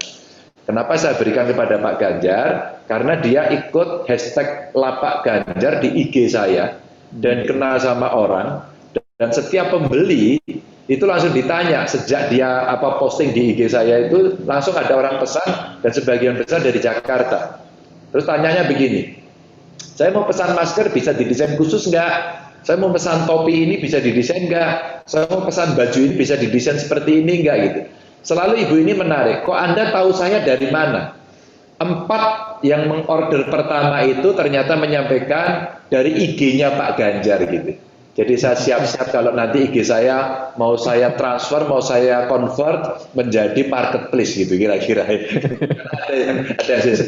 Ibu ini ternyata ada di Salatiga sehingga saya kunjungan mendadak. Pada saat ke Salatiga saya tanya sama Pak Wali Kota, Ibu ini tempatnya di mana? Oh itu Pak di sebelah Pak, paling 500 meter dari sini. Saya datangi terus dia nangis-nangis histeris. Akhirnya saya suruh ngambil sendiri nggak bayar. Saya bilang nggak boleh Bu, saya nggak bayar. Saya jelek-jelek ini juga gubernur kayaknya mampu gitu ya. Kalau nggak bayar itu nanti jadi gratifikasi saya sampaikan. Malah tambah nangis-nangis kejer gitu. Nah ibu ini contoh gambar yang saya ambil, saya seneng karena dia exciting gitu. Lanjut. Nah ini mulai agak kita biar nanti saya kelihatan ilmiah ya Bapak Ibu ya. Saya kasih datanya biar kelihatan ilmiah. Jadi data UMKM yang terdampak ini kita melakukan survei Dinas Koperasi UMKM Bapak Ibu. Jadi tertinggi itu Mamin ternyata. Mamin kita ada 68% ya. Terus kemudian ada perdagangan, kemudian ada fashion gitu. Ini data-datanya.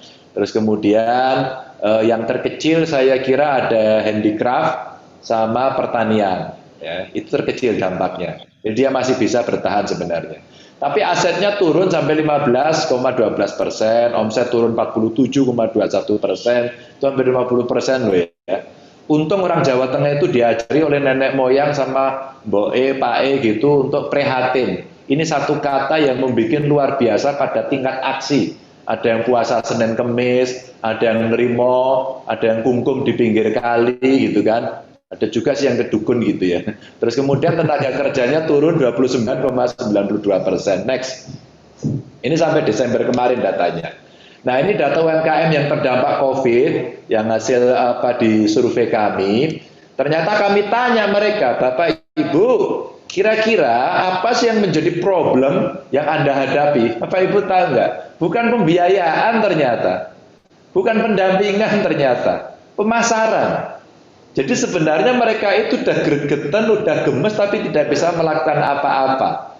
Dan mereka belum berpindah, belum move on ke bisnis digital. Ini yang sebenarnya cerita saya yang pertama tadi nanti akan saya uraikan di sini kaitannya dengan apa sih yang dihadapi oleh mereka. Ternyata nomor satu adalah pemasaran, baru kemudian pembiayaan, ya. Terus kemudian yang lain ya ada bahan baku produksi itu kira-kira. Nah ini yang dihadapi oleh mereka. Lanjut.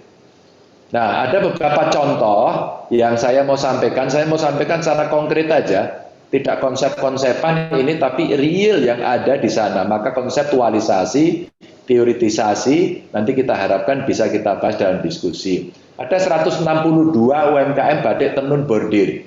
Nah, ini menarik. Hampir semua kabupaten punya dan khas. Ya. Pertanyaannya, dari produksi ini siapa yang akan pakai? Nanti begitu. Ada pemasaran dalam negeri dan ada pemasaran luar negeri. Negaranya di mana kita sudah coba untuk berdagang dengan mereka lumayan laku.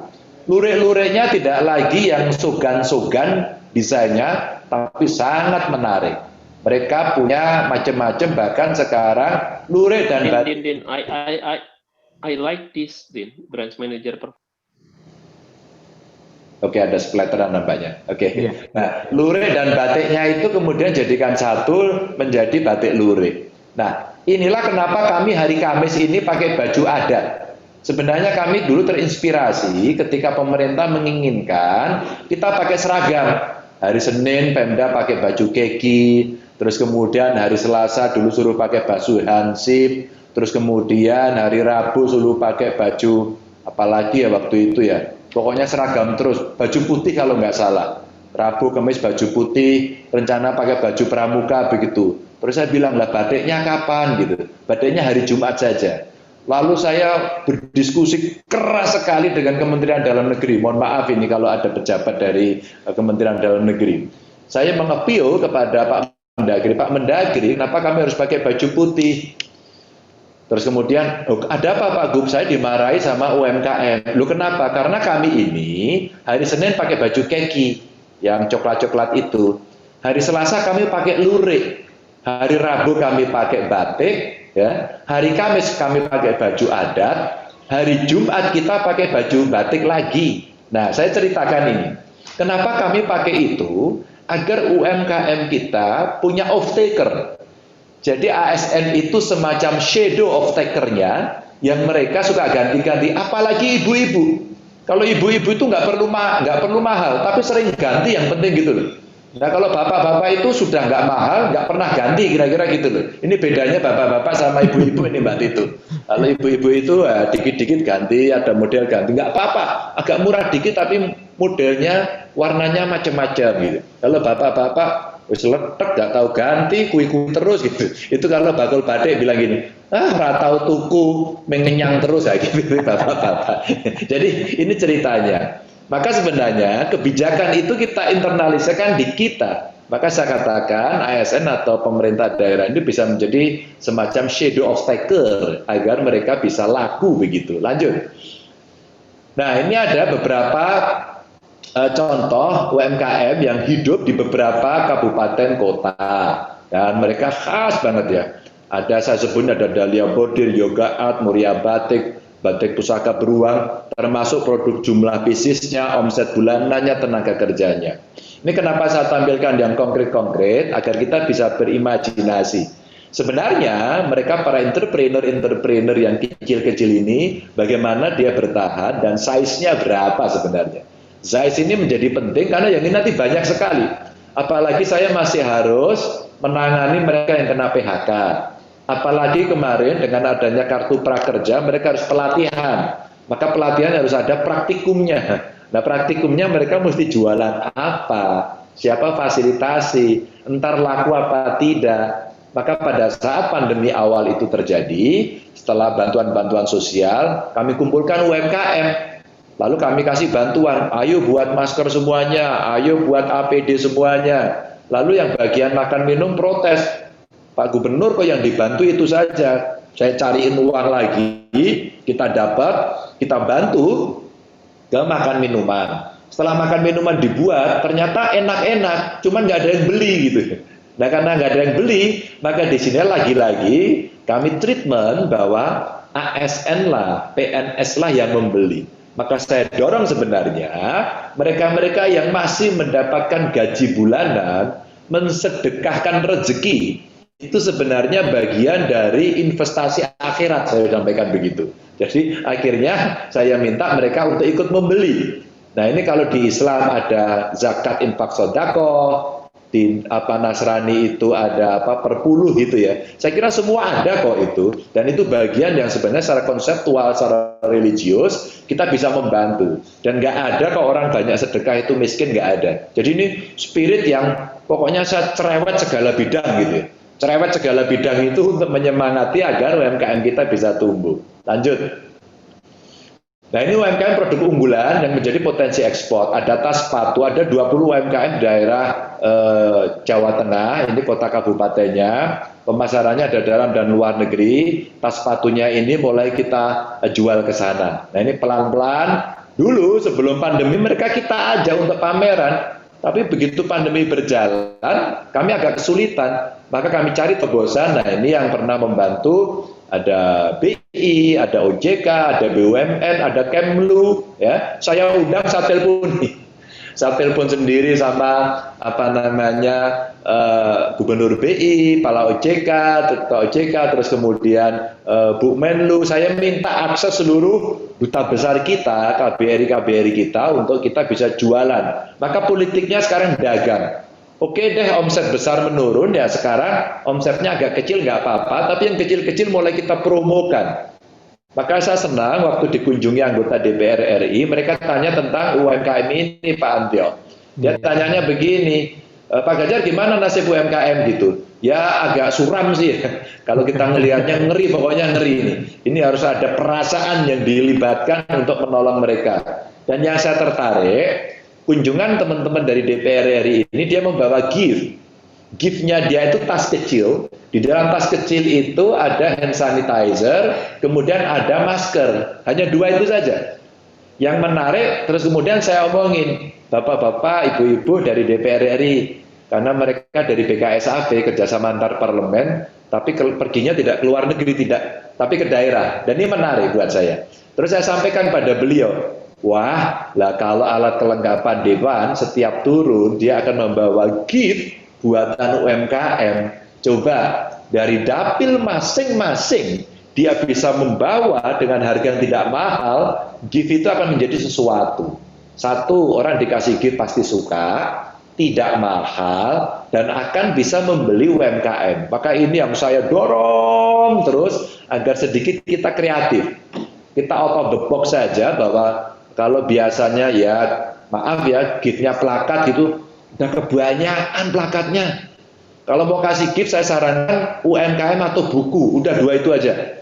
Mau duit nggak boleh gitu ya, jadi UMKM atau buku. Nah kalau UMKM atau buku itu UMKM-nya laku gitu ya, produk UMKM maksud saya. Terus kemudian kalau buku itu ya mencerdaskan lah gitu. Lanjut. Nah ini ada dari Kota Semarang umpama, ini produk-produk UMKM tas dan sepatu. Yang tas ini, ibu-ibu biasanya suka kalau datang ke Jawa Tengah suka tanya saya, Anjani, GF Bags, Roro Kenes ini betul-betul kenes ini. Jadi dia wow, luar biasa lah. Dia produknya bagus, pernah saya ajak ke Rusia.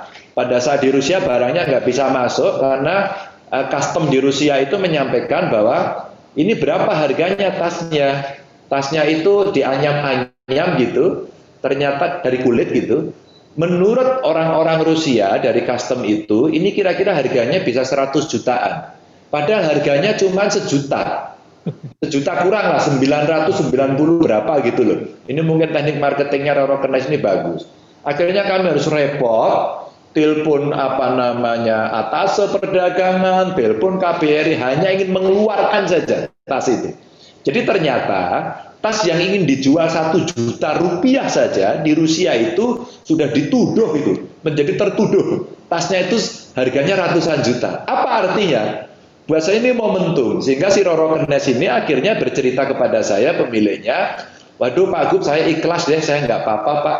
Yang penting sekarang tas saya ternama, sehingga pada saat one-on-one business meeting, pada saat itu saya didatangi orang cantik-cantik sekali. Mbak Tito, wah orang Rusia cantik-cantik itu pada kumpul didatangi. Saya grogi juga gitu kan.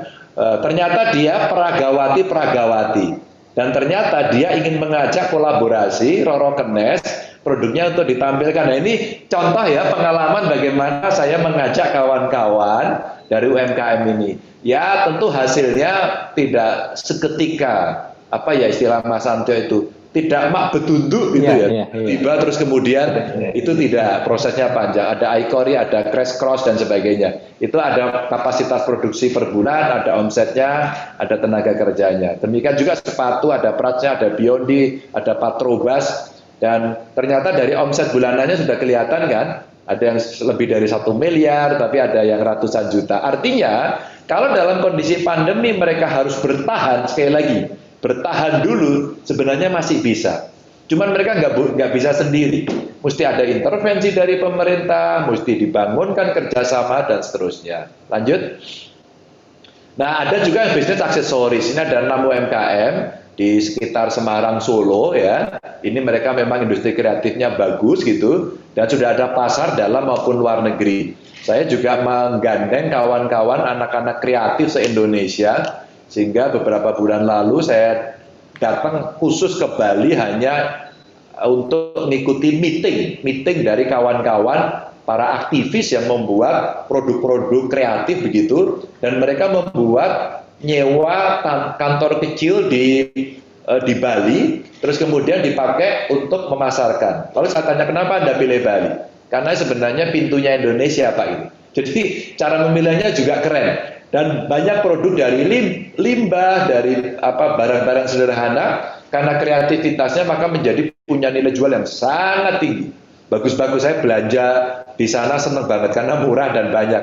Sehingga saya kumpulin di rumah, saya bagiin kepada orang-orang yang datang. Ternyata itu bisa menjadi gift lagi-lagi dalam konteks bagaimana membantu mereka agar bisa bertahan. Lanjut.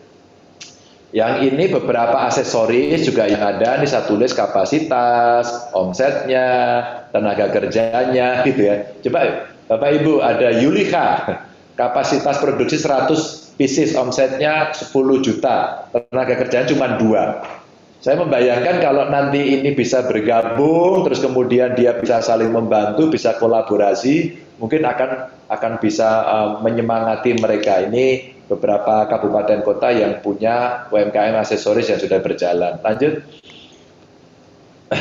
Ini yang ada handicraft, ada 57 UMKM, hampir seluruh kabupaten kota ada yang pemasaran di dalam negeri dan luar negeri, sama. Produknya sebenarnya sederhana, dan sekarang mulai bisa customize gitu ya. Sekarang dengan teknologi informasi, desain menjadi muncul, terus kemudian komunikasi menjadi lancar, dan bisa produknya eksklusif. Maka sebenarnya itu yang membuat harganya mahal. Nah, UMKM mulai kita ajari mereka untuk bisa berkomunikasi, berdialog, dan menampilkan dengan gaya-gaya yang kekinian. Yang mereka mau tidak mau, suka tidak suka harus masuk era digital ini. Lanjut. Ini UMKM handicraft ya. Ini yang Rikrok ini ada di sekitar Borobudur. Ini kasihan banget. Saya kalau sepedaan ke sana, nongkrong di sana itu luar biasa. Biasanya laku, kemarin tuh sepi. Terus kemudian dia jualan bunga untuk survive dan masih survive. Lalu kemudian saya borong produk-produknya. Saya punya produk contoh dari Rikrok. Sederhana sih sebenarnya, ini yang bersama masyarakat. Nah, ini contohnya. Ini kalau saya boleh close up gitu ya. Jadi ini sebenarnya pensil Bapak Ibu. Ya, pensil, terus kemudian pensil ini saya beli sama raknya. Saya taruh di meja tamu saya. Siapapun yang datang boleh ngambil. Bukan untuk apa-apa, sebenarnya untuk menolong saja. Atau barangkali model sepeda. Ya. Sepeda, ini sepeda menarik. Karena ini kalau di bandara dijualnya mahal. Saya pernah waktu itu mau ke Tokyo, beli sepeda ini. Ini di Malioboro juga banyak gitu ya, sepedanya ini. Ini dipakai untuk tempat pensil. Nah, souvenir ini manfaat sebenarnya. Manfaat, bagus, menarik. Nah, kalau seminar saya bilang, jangan dikasih plakat. Udah plakat gitu, banyak nggak pakai. Ini kan ada manfaatnya ya. Tempat ini, menarik, ditaruh gitu ya.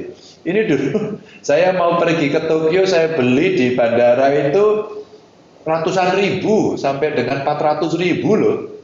Padahal kalau kita beli di sana cuma 50 ribu. Bapak Ibu bisa terbayangkan nggak? Dan kemudian Rikrok ini sama sekali nggak laku selama pandemi. Akhirnya apa Bapak Ibu? Masih ada kaos satu lemari, nggak banyak sih, kira-kira jumlahnya mungkin hanya tinggal belasan gitu. Dan ini kaosnya saya borong. Ya ini pensilnya saya borong, ya ini souvenirnya saya borong, kemudian saya tumpuk di rumah-rumah, sehingga kalau ada tamu langsung saya kasih satu-satu. Jadi sebenarnya mendorong, menghargai, menghormati, membantu mereka untuk membridging agar mereka bisa jalan. Ada Rikrok, ada Jera Woodcraft. Jera Woodcraft ini menarik ini. Ini anak-anak muda yang membuat produk-produk kayu yang sudah mulai menggunakan robot sederhana dan dia sudah bisa membuat jam tangan kayu, terus kemudian dia buat jam dinding, radio, macam-macam. Waduh ini bagus-bagus sebenarnya. Lanjut. Nah ini potensi UMKM handicraft yang home decor, yang siap ekspor. Ini ada beberapa tempat yang menurut saya cukup bagus. Ada Naruna Keramik di Salatiga, kapasitasnya juga oke, dan ini bisa didorong. Saya juga punya yang dari Boyolali, waduh bagus banget. Bahkan orang tidak tahu karena dia selalu mendesain mainan kecil ya, bentuknya penari Bali, warnanya putih, di ujung-ujungnya itu ada warna emasnya. Jadi menarik, dikiranya itu buatan Bali, enggak, itu buatan Boyolali gitu ya. Dan itu sudah ekspornya oke lah. Pokoknya kalau dijual nggak ngisi-sini, itu keren betul, keren betul. Ini contoh aja. Maaf nggak bisa saya tampilkan. Lanjut. Terus kemudian makanan minuman ini yang paling banyak, hampir semua tempat ada, termasuk beberapa ekspornya sudah mulai dilakukan. Kita dulu pernah ngajak pameran di Belanda. Justru yang laku itu Bapak Ibu kerupuk. Sehingga di sana ada pesan kerupuk 6 ton, saya masih ingat itu. Kerupuk di Belanda itu luar biasa. Maka saya bilang, mulai pete-pete yang sudah bisa dikeringkan itu ternyata di Belanda laku. Karena orang Belanda itu makan pete ternyata. Makan pete. Jadi Bapak Ibu jangan GR dulu ya. Jangan mengaku dirinya orang Indonesia sok makan pete. Ternyata Belanda juga makan pete gitu.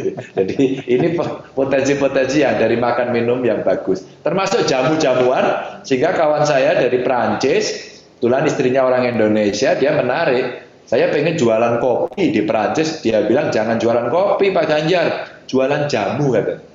Jadi kafenya itu kafe jamu.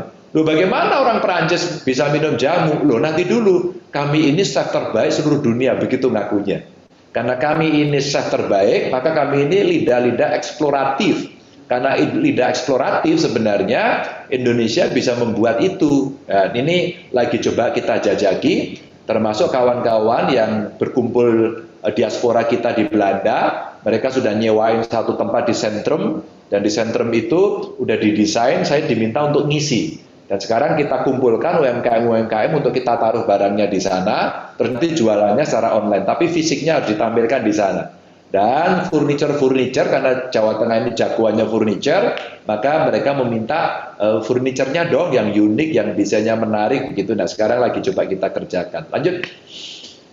Ini beberapa makanan, minuman yang ada Bapak Ibu, mulai abon, terus kemudian makanan keripik singkong, dan ada keripik singkong yang buatan mana ya itu ya, Semarang sama Magelang, yang ekspornya itu ke Belanda, dan singkongnya khusus. Ternyata singkongnya itu hanya sedikit bisa ditanam di Jawa Tengah. lebih banyak ditanyanya di Jawa Barat sama Jawa Timur. Jadi mereka membeli singkongnya itu karena jenisnya ketinggiannya khusus dan bibitnya khusus, tapi semua diekspor ke Belanda. Ternyata Belanda makan singkong. Saya baru tahu dia bukan anak keju, anak singkong dia ternyata di Belanda ini. Saya baru tahu, ini menarik ya Bapak Ibu. Lanjut. Nah ini kerajinan bambu. Nah bambu ini mulai menarik, desainnya mulai bagus. Nah ternyata mereka yang sudah bisa membuat kerajinan ini kalau disentuh dengan desainer yang hebat, terus kemudian ditemani mereka, dilatih mereka, hasilnya luar biasa. Coba Mas minta yang di atas. Saya punya contoh bagus yang saya tidak ngerti waktu saya beli itu. Kok bagusnya minta ampun. Ini bahannya apa? Ternyata dia buat dari bambu Bapak Ibu. Saya nggak tahu Bapak Ibu tahu apa enggak ya ini fungsinya apa ya? Bentuknya sih kayak gini ya. Coba. Saya waktu saya beli saya nggak tahu fungsinya. Pokoknya saya beli aja gitu. Karena ini bentuknya bagus. Ini bambu loh. Bambu loh. Ini menarik sekali. Ternyata saya tanya-tanya itu juga nggak tahu. Ini diekspor ke Perancis. Ternyata itu gantungan lampu. Apa itu kap lampu gitu. Kap lampu. Dan itu saya lihat ternyata sekarang sudah mulai beredar di kita gitu. Saya lihat restoran besar gitu pakai itu bagus kan. Jadi itu butuh sentuhan desainer yang kemudian dia cukup kreatif dan kemudian dia bisa mendampingi begitu. Lanjut. Ini kerajinan bambu. Yang ini kerajinan bambu yang ada 38 desa di 11 kabupaten. Kapasitasnya kira-kira per tahun 360.000 unit. Omsetnya rata-rata per tahun 8,2 miliar. Masih terlalu kecil sih, tapi sebenarnya kita butuh sentuh lagi. Lanjut. Terus kemudian produk unggul yang potensi ekspor ada 110 UMKM, ada dalam negeri dan luar negeri sudah ada. Ini mobil khusus yang furniture saya ceritakan tadi. Lanjut saja. Terus kemudian ini furniture yang sudah siap ekspor, kita buat klaster, ada Sragen, ada Sukoharjo, itu ada data jumlah pengrajin, tenaga kerjanya kalau ini agak banyak sih. Ada kemudian omsetnya, bahkan saya ketemu orang dari mana ya itu, dari Jerman kalau nggak salah, dia membuat desain yang seluruhnya diekspor ke Eropa. Ternyata baru saya tahu banyak film-film yang dulu dibuat James Bond, terus kemudian artis-artis nasional itu pesen, artis internasional Hollywood itu pesen furniturnya di situ. Sehingga Charlie Angels waktu itu, Evander Holyfield itu pesen kursinya semua dari situ. Jadi sebenarnya ini yang sangat-sangat kreatif dan punya potensi yang tinggi.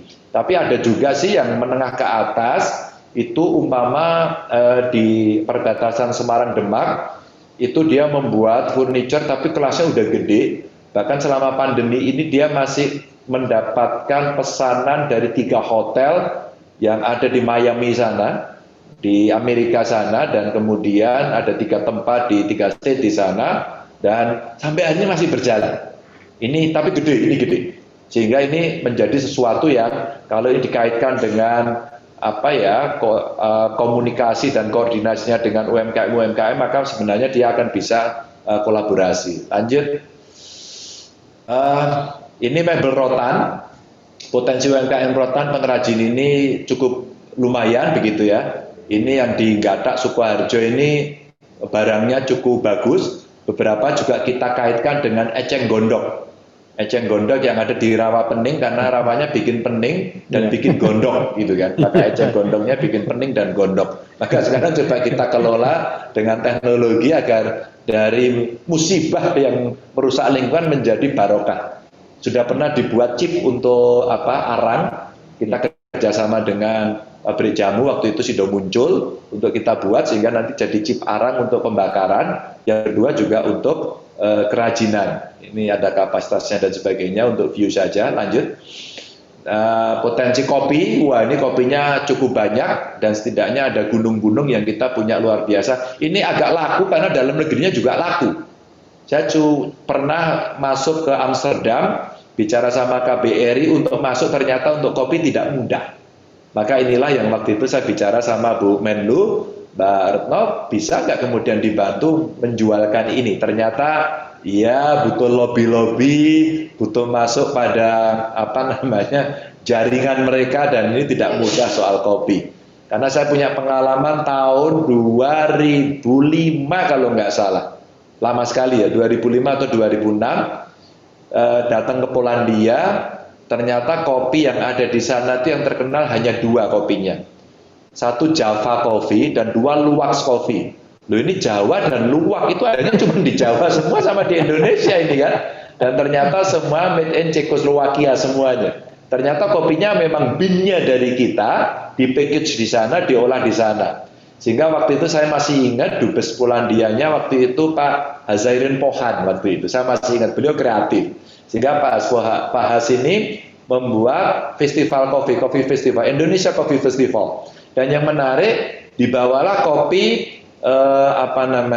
luwak itu. Luwaknya dibawa. Maka ditunjukkan inilah kopi termahal di dunia. Wah, dengan sangar gitu. Silakan diicipi.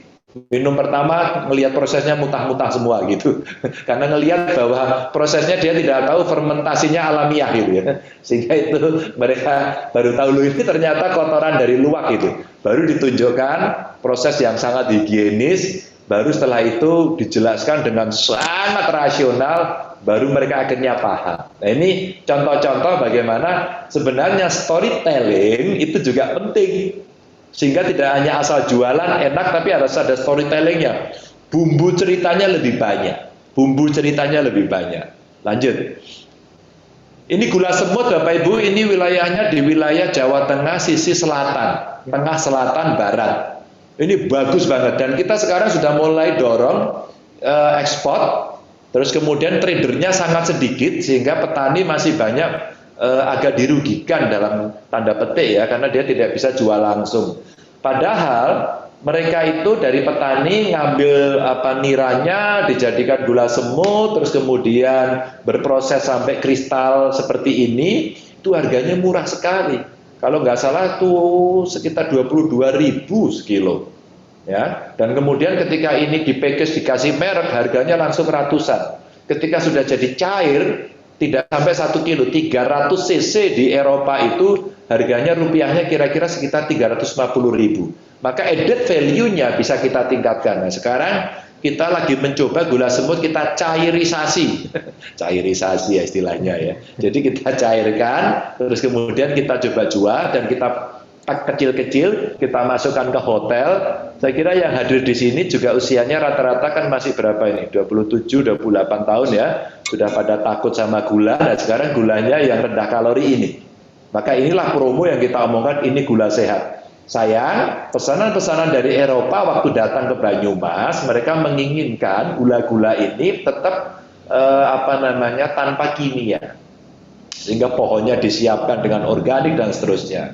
Nah, quality assurance di sisi on farm-nya nampaknya memang perlu pendampingan, sehingga mesti konsisten. Kadang-kadang kita itu kalau laku sekali ngapusi setelah itu, nipu setelah itu. Kita tidak bisa kredibel mempertahankan satu proses SOP dan kemudian integritasnya menurun. Ini agak bahaya Bapak Ibu. Maka pada saat itu akhirnya dari Eropa Amerika datang untuk ngecek pohonnya. Organik nggak? Organik gitu. Ya orang kita ngomongnya organik. Dikiranya nggak bisa ngetes. Sehingga dicolek itu pohonnya, langsung diukur ternyata wah ini kandungan pestisidanya Anda pupuk pakai pestisida ya, pakai obat kimia ya gitu. Nggak ngaku, bohong aja, ketahuan di situ. Itulah kepercayaan langsung tumbang. Maka ini recover-nya berat. Sampai saya undang GIZ waktu itu, mendampingi selama 3 tahun dan sampai kemudian bisa jualan keluar. Sehingga ini potensi gula semut yang bagus. Lanjut. Nah ini menjawab permasalahan terbesar UMKM selama pandemi yang 51% bermasalah pada pemasaran. Lanjut. Tadi saya cerita jualan, setiap minggu saya jualan melalui IG saya, memanfaatkan IG. Waktu itu ya teman-teman saya aja, tim saya ngomong, Pak ini followernya udah 3 juta Pak, lumayan Pak. Lumayan buat apa? Jualan Pak, Bapak mau nggak jualan untuk UMKM gitu? Langsung saya ambil alih. Oke, jalan, jualan, terus kita buat tema per minggu. Setelah itu ada ternyata orang bisa, tadi itu laku, makanannya laku. Terus saya main ke Jawa Timur, ternyata orang Jawa Timur UMKM-nya kumpul sama saya ngobrol, Pak, buat dengan Jawa Timur Pak, begitu. Akhirnya sekarang Jateng dan Jatim. Kemarin kita workshop begini, Bapak Ibu, Kami DKI Pak, mau ikut boleh nggak? Jabar mau ikut boleh nggak? Oke, nanti saya izin dulu sama gubernurnya. Nanti dikira saya menjelajah gitu kan. Akhirnya kita bicara dulu, kita ongoing. Nah ternyata kalau kita potensi-potensi, mereka yang netizen, YouTuber yang followernya agak banyak, itu sebagai medium yang bagus. Yang bagus daripada buat platform sendiri-sendiri yang kadang-kadang nggak terkenal sama sekali. Ini kita contohkan yang sifatnya praktis saja. Lanjut. Terus kemudian ada optimalisasi pasar online pada masa pandemi. Ini ada UKM Virtual Expo. Wah ini kita bikin dan cukup ramai kita hadirkan kawan-kawan yang paham, dibantu waktu itu BI, terus kemudian dibantu dengan kawan-kawan dari BUMN, dari OJK, terus kemudian kita buat door prize biar tertarik. Ternyata animonya luar biasa. Apa artinya Bapak Ibu? Sebenarnya UMKM kita sudah siap pindah. Sudah siap naik kelas. Dan tugas kita adalah mendampingi mereka agar kemudian naik kelas dengan rapot yang bagus. Sehingga kualitinya jalan, manajemennya lebih bagus. Tapi mau saya cerita lucu ya Bapak Ibu ya. Setelah UMKM Virtual Expo ini berjalan, ada yang dapat pesanan tiba-tiba ditelepon karena dia cantumkan itu nomor teleponnya. Apa yang terjadi Bapak Ibu? Yang tanya itu ternyata orang dari Eropa, sehingga pakai bahasa Inggris, langsung dimatiin. Karena nggak bisa bahasa Inggris, atau pesannya pakai WA, pakai bahasa Inggris lagi, nggak dijawab-jawab begitu. Maka ini menjadi PR saya. Akhirnya saya sampaikan, udah deh kalau gitu Anda memang butuh marketplace, bukan Anda yang ngelola marketplace-nya, Anda ngelola barang saja. Terus kemudian biar marketplace yang bekerja. Tugas Anda sekarang memproduksi saja, berlatih manajemen, menjaga kualitas, ya, latihan manajemennya sama kualitasnya bagus, nanti yang jual di sini. Nah, ini kita mencoba menyelesaikan problem terbesar yaitu pemasaran tadi. Lanjut. Terus kemudian optimalisasi pasar online pada masa pandemi. Jadi kami ngundang Bapak Ibu, ini saya tuliskan karena ini yang pernah hadir sama kami. Ada Bukalapak, Beli-Beli, GoFood, Shopee, Tokopedia. Kita undang. Ternyata UMKM kita itu menyampaikan begini, Pak Ganjar cara jualan online itu gimana? Lah Ibu udah jualan online belum? Sudah Pak. Di mana? Di Facebook. Jadi Facebook adalah online. Sederhana ya. Terus followernya, temenannya banyak nggak? Oh banyak Pak, berapa? 22. Terus saya bilang, Bu, nggak laku Bu, kalau 22. Itu aja cuma tetangga, mbahmu, putumu, tonggomu, cuma itu aja, ora payu. Saya bilang gitu. Nah ini akhirnya candaan-candaan itu membuat mereka kita dorong untuk masuk ini. Nah marketplace yang mulai unicorn ini menjadi unicorn inilah yang kemudian kita minta untuk melatih. Jadi ada yang menarik Pak Antio. Akhirnya ada yang diajari 2 jam kemudian langsung laku, malah ndredeg dia. Langsung dia bergetar, Pak Ganjar ini gimana? Langsung ada yang beli. Sampean tuh loh, ora payu nesu, tukoni ya malah bingung gitu. Jadi ini, wah pokoknya saya itu kalau ketemu dengan mereka itu antara geli, gemes, jelei, berharap pokoknya jadi satu. Ini pengalaman UMKM itu seru memang, seneng banget saya ini. Lanjut. Nah ini ilustrasi dari hasil promosi UMKM kuliner kita. Jadi UMKM yang terlibat ada 985. Total order sudah pernah di 3 area program ini ada 19.500, lumayan kan? Total omset di 3 area program sudah 671, mulailah gitu ya. Terus kemudian ini untuk yang acara festival pasar Senggol, bayangin kita buat festival aja dapatlah duit segitu. Terus kemudian